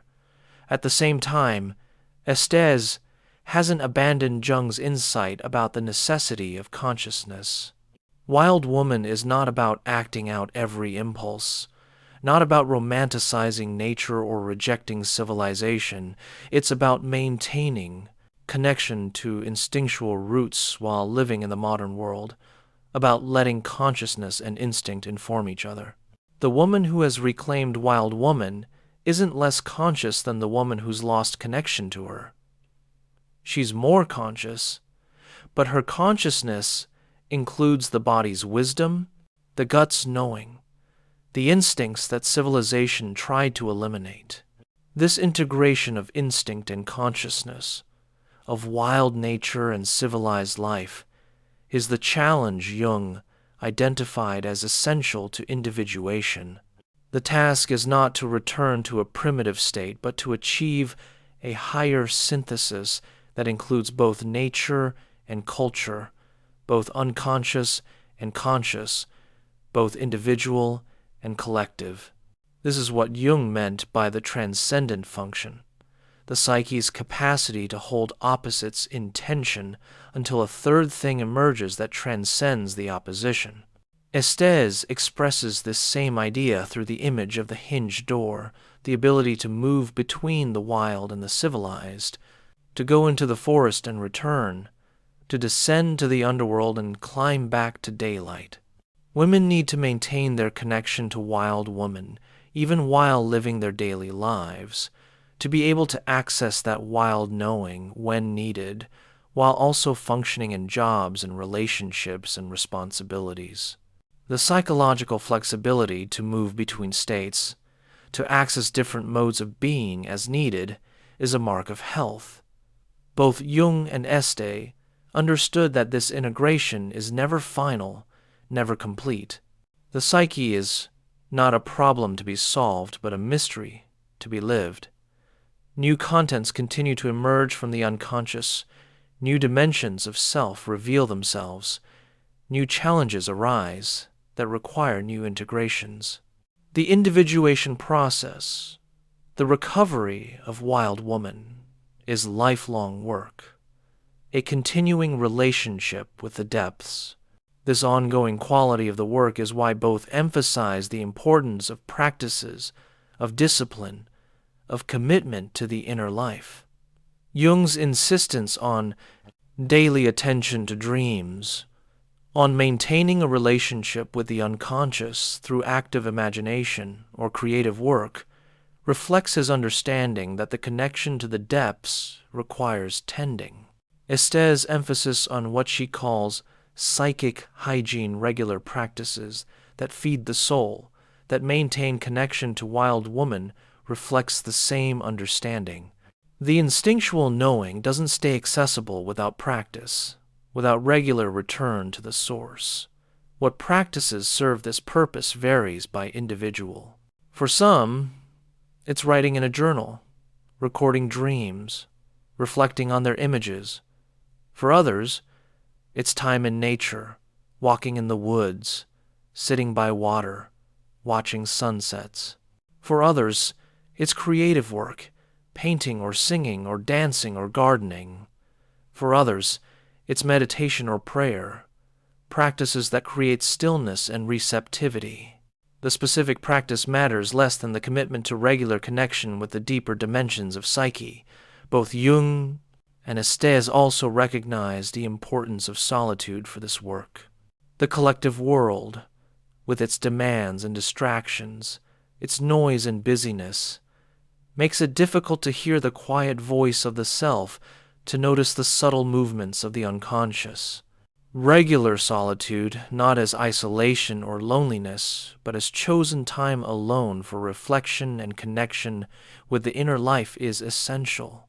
This emphasis on solitude can seem at odds with Estés' emphasis on community healing, but they're actually complementary. Deep work requires both time alone to go inward, to face one's own depths, and time in community to be witnessed, to give and receive support, to remember that individual struggles are part of the collective story. The hermit and the circle are both necessary, different phases of the same spiral of descent and return, withdrawal and engagement. The question of how individual and collective healing relate is one where Jung and Estés offer complementary perspectives. Jung focused primarily on individual transformation, believing that collective transformation would emerge from a critical mass of individuals doing their own inner work. He was skeptical of collective movements, having witnessed how easily they could become vehicles for unconscious shadow projection. His hope for humanity lay in individuals becoming more conscious, more whole, gradually raising the collective level of consciousness. Estés, while honoring individual work, places more emphasis on collective and systemic dimensions. She recognizes that individual women doing their inner work is necessary but not sufficient for transforming patriarchal culture. There also needs to be collective action, women supporting each other, naming the systemic forces that damage feminine psyches, resisting those forces together. The personal is political, as the feminist slogan goes, and psychological work that ignores the political dimensions risks becoming complicit with oppressive systems. This tension between individual and collective change is not easily resolved. History shows that both approaches are needed. Individual transformation without collective action can become navel-gazing, a retreat into private healing that leaves oppressive systems unchanged. Collective action without individual psychological work can become unconscious, driven by shadow projections, recreating the very dynamics it seeks to change. Perhaps what Jung and Estés together suggest is that both are necessary, that individual healing and collective transformation feed each other. Each woman who reclaims wild woman, who refuses to be domesticated, who speaks her truth, creates ripples that affect the collective field, making it easier for other women to do the same. And collective movements that challenge patriarchy, that create new cultural narratives about the feminine, make individual women's healing journeys possible in ways they wouldn't be in more oppressive cultural contexts. This brings us to the question of what healing ultimately means in these frameworks. For Jung, healing was closely tied to individuation, to the process of becoming who one essentially is, of integrating shadow material, of establishing relationship with the self. It was about wholeness more than happiness, about living one's unique destiny rather than adapting to collective norms. A person might not be conventionally successful or happy, but could still be individuating, still be on their path, still be fulfilling their unique purpose. This vision of healing honors suffering, sees it as potentially meaningful, as sometimes necessary for growth and transformation. Not all suffering is redemptive, but some suffering cracks us open, forces us into depths we wouldn't voluntarily enter, brings us face to face with realities we would prefer to avoid. And in that confrontation, transformation becomes possible. Jung's own breakdown and descent into the unconscious was a source of suffering, but it was also the crucible in which his most important insights were forged. Estés shares this understanding that healing doesn't mean the absence of pain or difficulty. The life-death life cycle means there will be deaths, losses, periods of darkness and disintegration. But she emphasizes more than Jung the importance of tending to trauma, of not romanticizing suffering, of recognizing when suffering is not productive, but is the result of ongoing violation that needs to stop. Not all dissent is necessary. Some is the result of being pushed by forces that should be resisted. This is where Estés' attention to trauma and to systemic violence becomes crucial. A woman being abused doesn't need to integrate her shadow or analyze her dreams. She needs to get safe, needs to recognize the predator, and escape. The psychological work can come later, but first there must be protection, separation from ongoing harm. Estés is clear that while suffering can be meaningful, not all suffering should be endured. That wild woman knows when it's time to fight or flee. That instinct can guide us to safety if we learn to trust it. The question of trauma and its healing is one where contemporary understanding has evolved beyond what Jung knew. Jung worked primarily with neurosis, with people whose basic functioning was intact but who were struggling with meaning, with relationship to the unconscious, with the challenges of individuation. His methods were developed for this population and don't translate directly to trauma work, where the psyche's basic capacity to integrate experience has been overwhelmed. Estés, working with trauma survivors and informed by developments in trauma therapy, brings techniques and understandings that expand Jungian work. Her emphasis on gathering the bones, on patient reassembly of fragmented psyche, on working at the body level, on the necessity of safety and resources before deep exploration can happen. These W's are essential contributions for work with trauma that classical Jungian analysis didn't adequately address.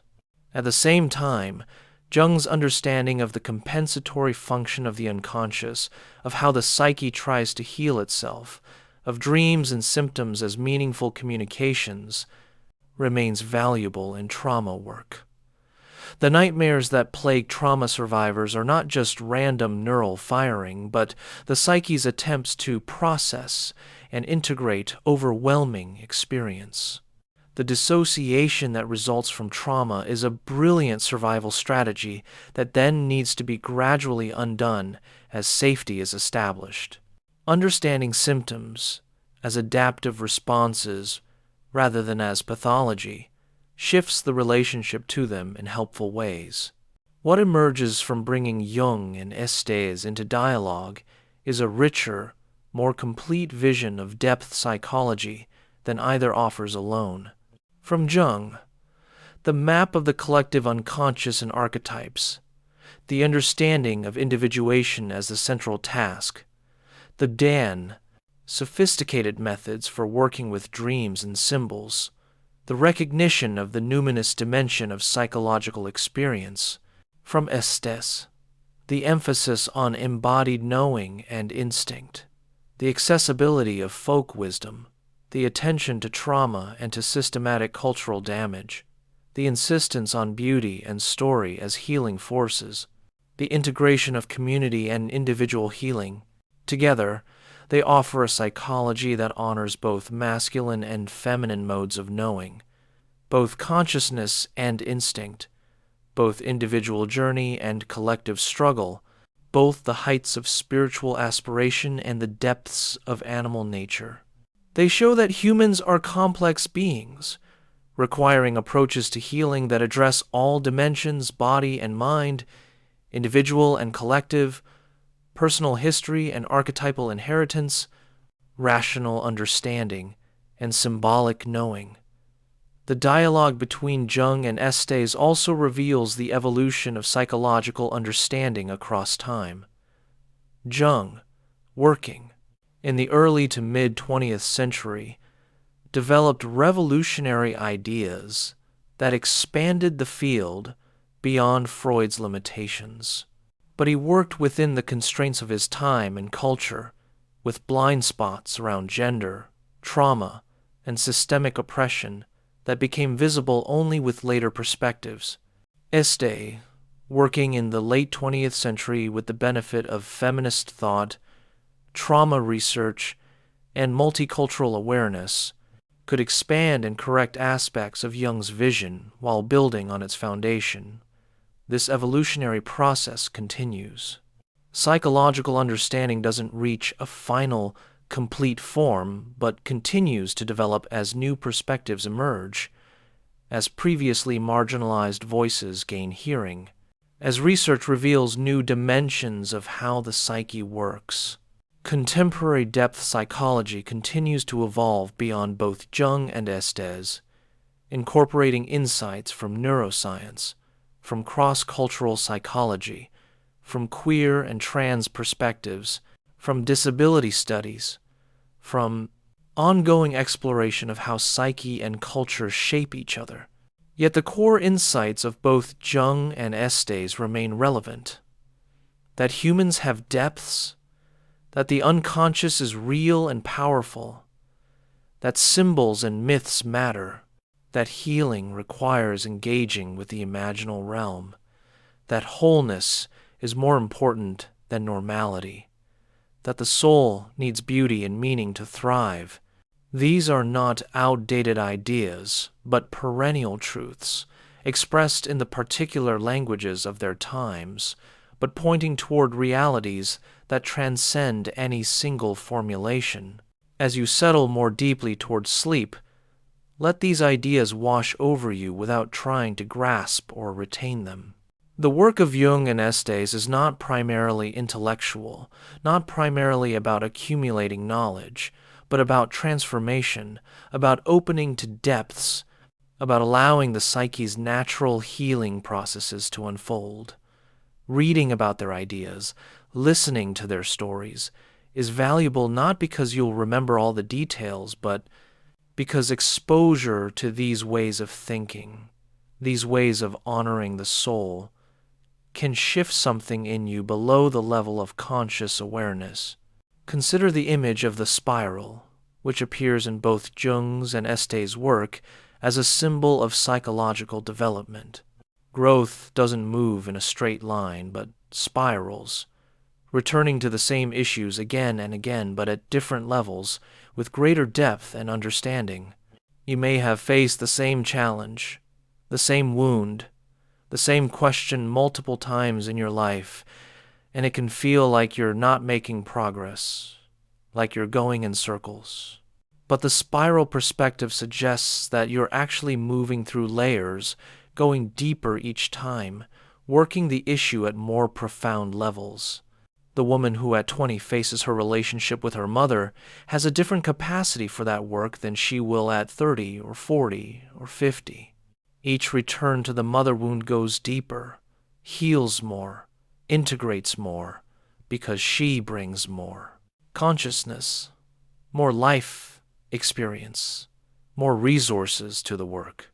Similarly, the man facing his shadow at different life stages works with different aspects of it, peeling back layers, discovering new dimensions he couldn't see before.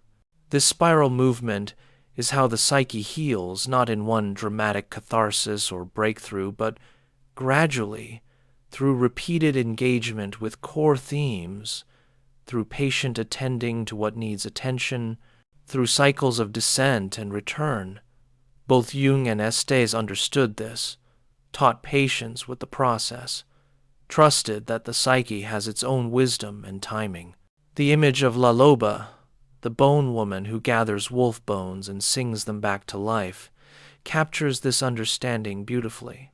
The work of psychological healing is first to gather the scattered pieces, to find what has been lost, forgotten, denied, dissociated. This gathering takes time, requires searching in dark places, requires patience. Then comes the singing, the creative, soulful engagement that somehow, mysteriously, restores life to the bones. How does the song bring the wolf back to life? The story doesn't explain. It simply asserts that this is what happens, that the bones need the song, that creative attention and love can resurrect what seemed dead. This is the mystery at the heart of depth psychology, the part that can't be reduced to technique or explained mechanically. Something happens when unconscious contents are brought into consciousness with care and creativity. Something happens when story meets wound in the right way at the right time. Something happens when a person commits to the inner work, to tending the soul, to maintaining relationship with the depths. What happens can be described as healing, as integration, as transformation, but the how remains mysterious, remains an act of faith as much as a psychological process. Jung spoke of this mystery in various ways, as the transcendent function, as the work of the self, as the goal of individuation. He recognized that the ego doesn't heal the psyche. Rather, the ego creates conditions that allow the psyche's own healing intelligence to operate. The analyst doesn't cure the patient. The analyst creates a temenos, a sacred space and relationship within which the patient's own individuation process can unfold. The ego learns to cooperate with the self rather than trying to control or direct.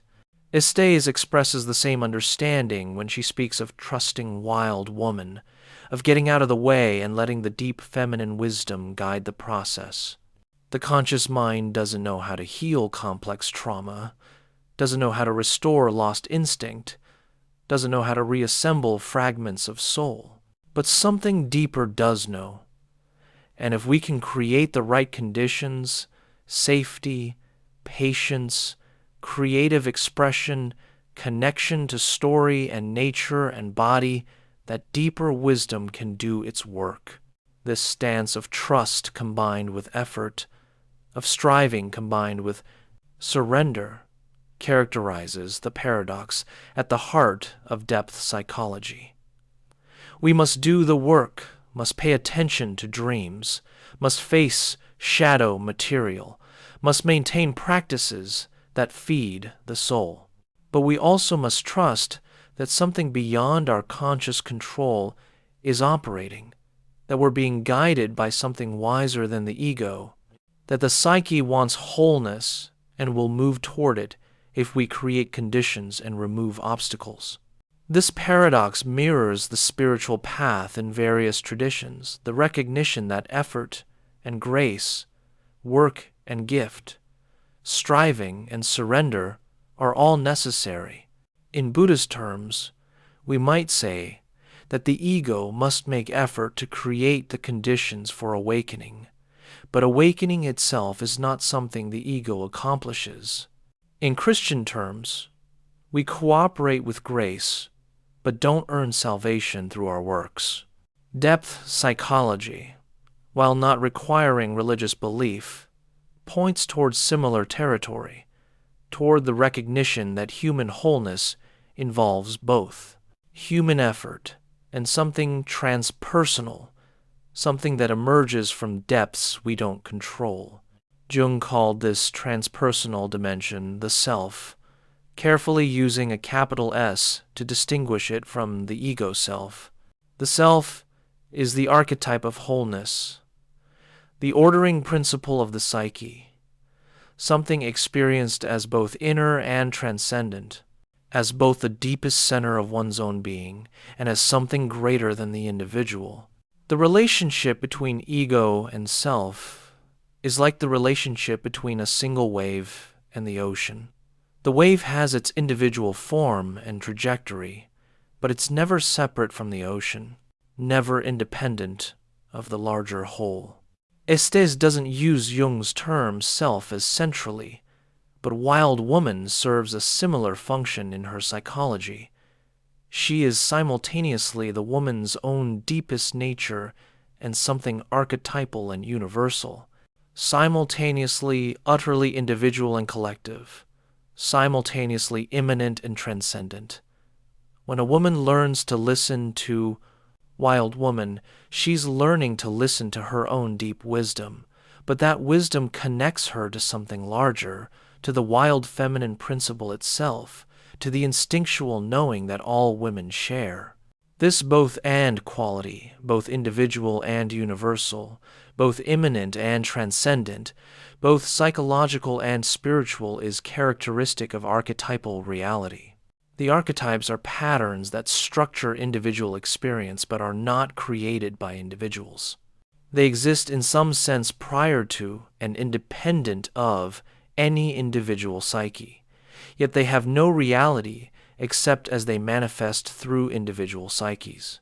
This paradox has troubled philosophers and psychologists since Jung first proposed it, and it can't be resolved rationally. It must be held as paradox, as both and, rather than either or.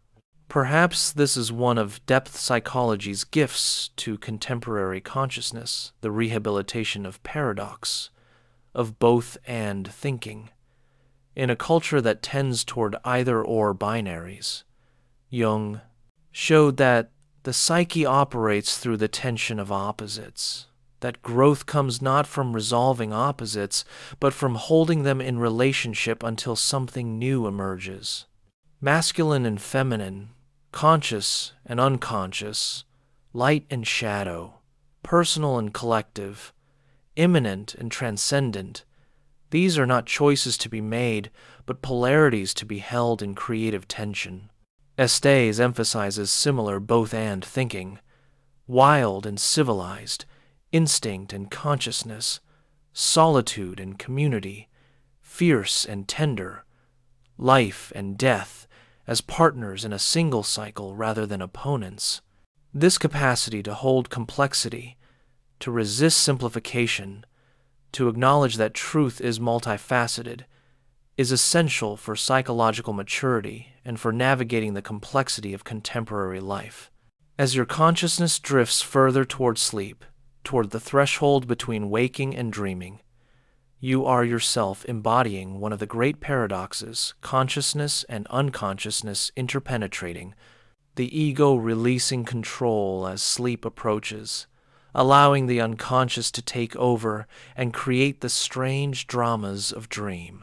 This daily cycle of waking and sleeping mirrors the larger cycles. Both Jung and Estés describe the necessity of descent and return, of releasing control and regaining it, of visiting the underworld of sleep and dream before returning to daylight consciousness. We spend roughly a third of our lives asleep, a third of our lives in the realm of the unconscious, yet modern culture treats sleep as an unfortunate necessity, something to be minimized, something that takes time away from productive waking life. Both Jung and Estés would see this attitude as symptomatic of the modern loss of connection to the unconscious, to depth, to the recognition that the nighttime world is as essential as the daylight world, that what happens in dream is as real as what happens in waking, that the psyche needs time in darkness to restore and renew itself. The dreams that will come to you tonight, if you remember them, will be messages from your unconscious, will be your psyche's attempt to balance conscious one-sidedness, to compensate for whatever attitude or understanding is too narrow to show you what you're not seeing. In Jung's understanding, dreams have a compensatory function. They balance consciousness, showing the opposite perspective, revealing the shadow, offering images of what needs attention. They're not wish fulfillments or random neural noise, but meaningful communications from the self-regulating psyche.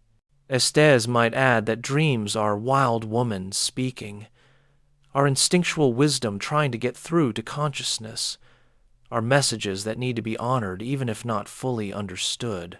A dream of being chased might be showing you that something in your life needs to be faced rather than fled. A dream of a house with many rooms might be revealing that your psyche has dimensions you haven't explored. A dream of water might be calling you to depths, to emotion, to the realm of the feminine. The specific interpretation matters less than the attitude of respect, of listening, of taking the dream seriously as communication from a deeper wisdom. Both would say, write down your dreams, pay attention to them, let them work on you even if you don't analyze them. The act of honoring dreams, of recording them, of treating them as important, creates a relationship with the unconscious. The unconscious responds to being attended to, offers more and clearer communication when consciousness is listening. Conversely, when dreams are consistently ignored, dismissed as meaningless, the unconscious becomes less accessible, and consciousness becomes isolated, cut off from its roots. This relationship between conscious and unconscious between ego and self, between waking awareness and the deeper psyche, is the central relationship in depth psychology. All the other relationships with others, with the world, with life itself, are in some sense reflections of or dependent on this primary inner relationship. If you're cut off from your own depths, you'll be cut off from depth in general, will live on the surface, will be driven by forces you don't recognize because you're not in relationship with them. Both Jung and Estés devoted their lives to helping people establish and maintain this relationship with the depths. Their methods differed, their languages differed, their emphases differed, but their fundamental orientation was the same: toward the mysterious interior world, toward the realm of symbol and myth and dream, toward the recognition that humans are not just rational, social animals, but beings of depth and complexity, carriers of individual and collective history, connected to sources of wisdom and creativity that consciousness doesn't control. In a sense, this entire exploration we've undertaken tonight is less about accumulating information and more about orienting attention toward depth, about remembering that there are depths, about feeling the pull toward interiority and meaning. The specific details of Jung's theory of individuation or Estés' concept of wild woman are less important than the shift in attention they invite, the turning inward, the recognition that your own psyche contains mysteries worth exploring. This is the gift that depth psychology offers to a culture addicted to extroversion, to external achievement, to surface appearance, to virtual connection that lacks genuine depth. Jung and Estés both insist: go down, go in, spend time in the interior wilderness, tend to the inner life, listen to dreams and instincts, engage with the symbolic dimension, create beauty, tell and listen to stories, maintain relationship with the depths. This is not escapism or self-absorption, but necessary work, the work of becoming human in the fullest sense, the work of soul-making. The term soul-making comes from the poet Keats, who used it to describe the purpose of earthly life. But it captures what depth psychology is ultimately about. The soul is not something we have, but something we make through how we live, through the attention we pay to inner life, through how we respond to suffering and joy, through the meanings we make, through the relationships we cultivate with all the parts of ourselves. Jung's individuation process is soul-making. Estés' recovery of wild woman is soul-making. The descent into darkness and return transformed is soul-making. And this making is never finished, never complete. Until we die, the soul continues to develop, to deepen, to expand. Each stage of life brings new challenges, new dimensions of experience, new aspects of self that need integrating. The person who has done profound psychological work in their 30s will face new work in their 40s and 50s and 60s, not because the earlier work was incomplete, but because life continues to present new material, new experiences that need integrating, new edges of shadow that become visible. This lifelong quality of the work can feel daunting or exhausting, but it can also be liberating. It means there's no pressure to achieve some final state of enlightenment or healing, no standard against which to judge yourself as failing. Wherever you are in the process is where you are. The question is simply, are you engaged with the process? Are you paying attention to your inner life? Are you tending to your soul? Are you maintaining relationship with the depths? If so, you're doing the work, regardless of whether you're doing it through formal Jungian analysis, or through Estés' storytelling practices, or through your own creative methods. The specific approach matters less than the commitment. the orientation toward depth, the recognition that the inner life requires attention and care. Both Jung and Estés would encourage you to find your own way, to take what's useful from their work and leave what doesn't fit, to trust your own instincts and creativity in developing practices that serve your particular journey. There's no one right way to engage with the depths, no single method that works for everyone. Some people need the structure of traditional analysis. Others need the freedom of creative exploration. Some need community. Others need solitude.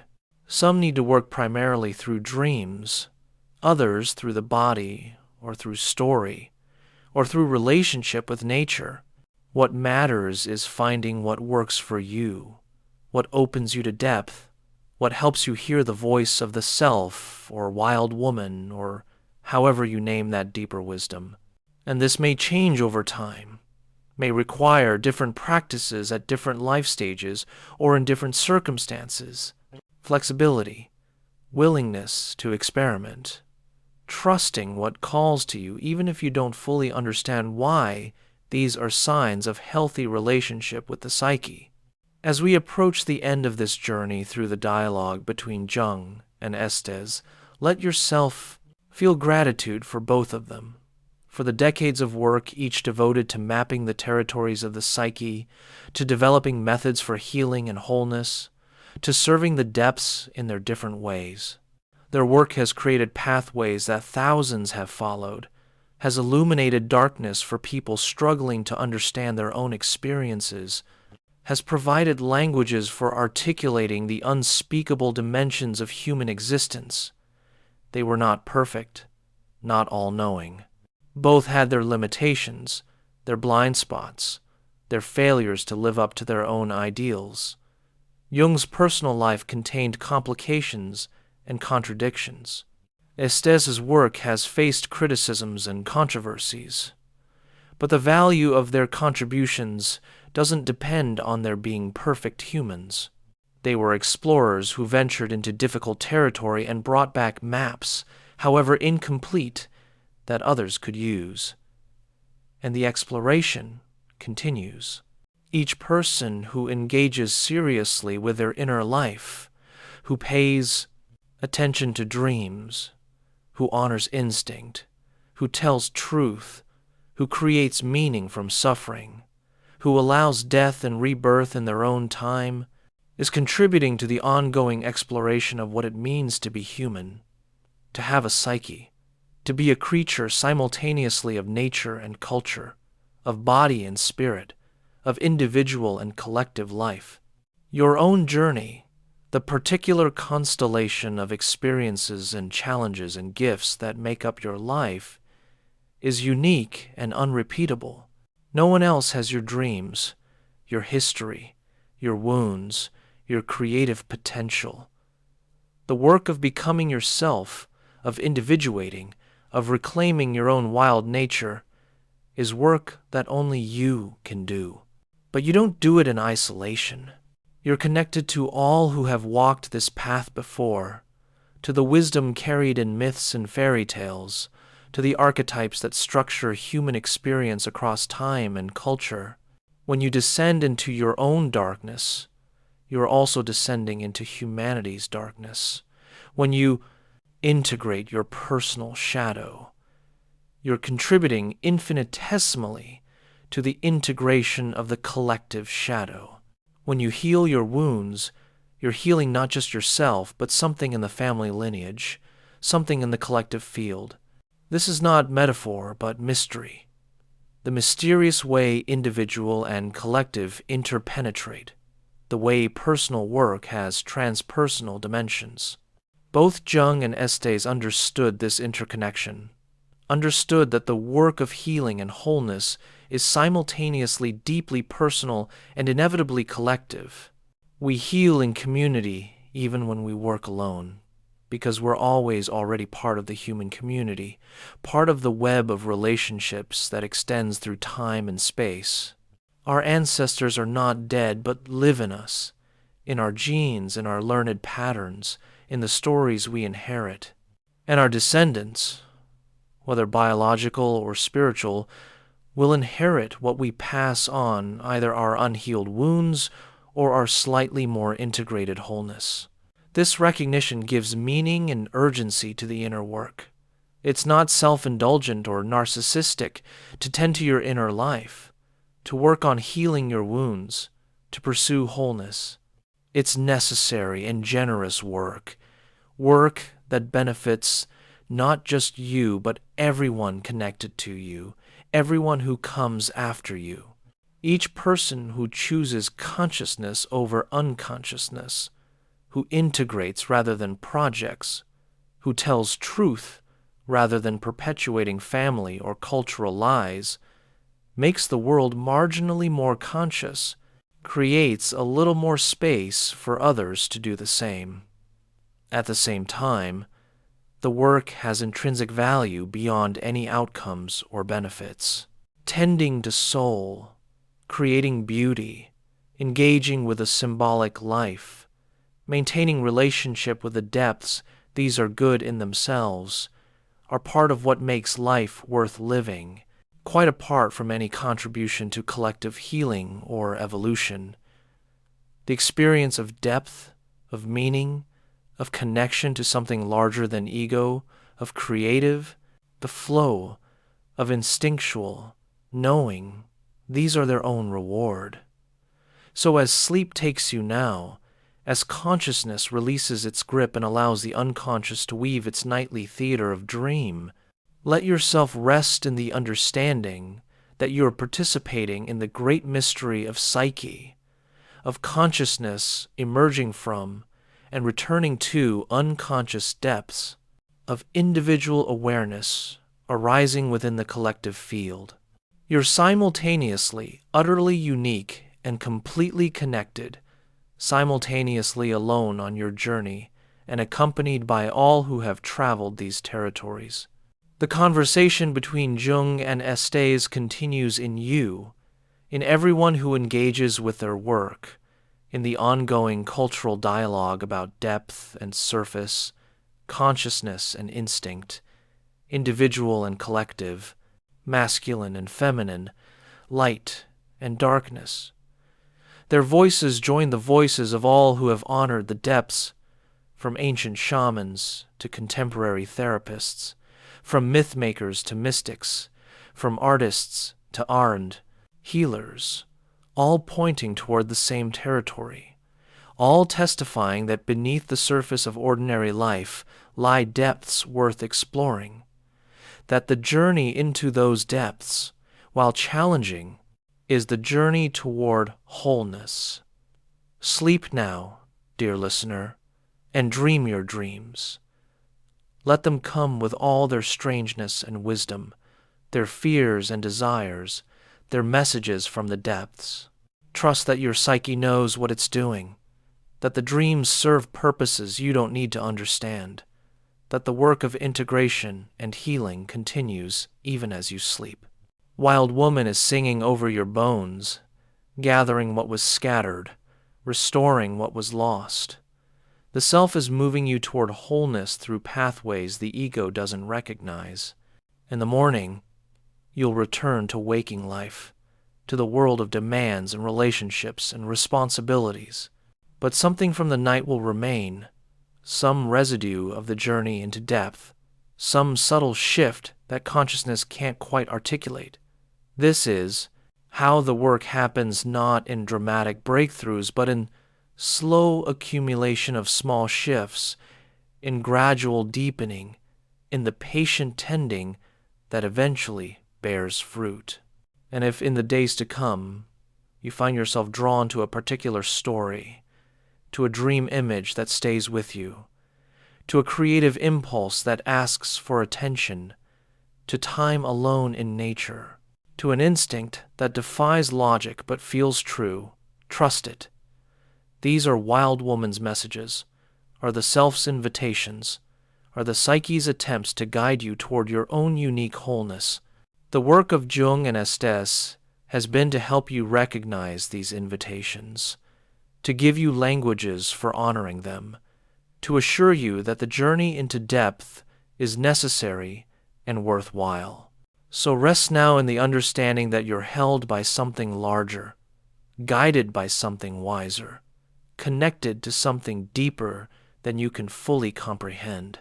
The great conversation between Jung and Estés, between consciousness and instinct, between the analytical and the wild, between interpretation and embodiment, continues in you, through you, as you.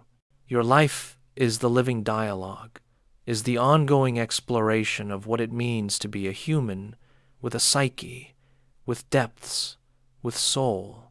Sleep well, journey deep, and know that you're exactly where you need to be in your own unfolding story.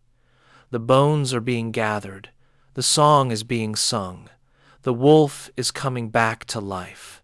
Wild woman runs in the forests of your dreams, while the self guides you through territories you've never seen. Trust the process, trust the depths, trust the wisdom that brought you to this moment and will carry you forward into whatever comes next. The work continues, the journey unfolds, the depths call, and you are answering, even now. Even as you release into sleep and dream, even in this gentle surrender to the unconscious realms, where all the night's mysteries wait to be met. Good night, wanderer. The story continues tomorrow, and the next day, and all the days of your life. For now, simply rest in the vast embrace of psyche, held by the ancestors and the archetypes, by the stories and the silence, by the masculine and feminine principles dancing their eternal dance, by Jung's careful maps and Estés' wild songs, by everything that has been said and everything that remains forever beyond saying. The depths receive you now. Sleep and be renewed in the great underground ocean where all souls swim. Sweet dreams await you in the territory where Jung and Estés meet in the forest at midnight, where the bone woman sings and the old psychiatrist listens, where the rational and the wild remember they were never separate, where consciousness and instinct join hands and dance together under the ancient moon.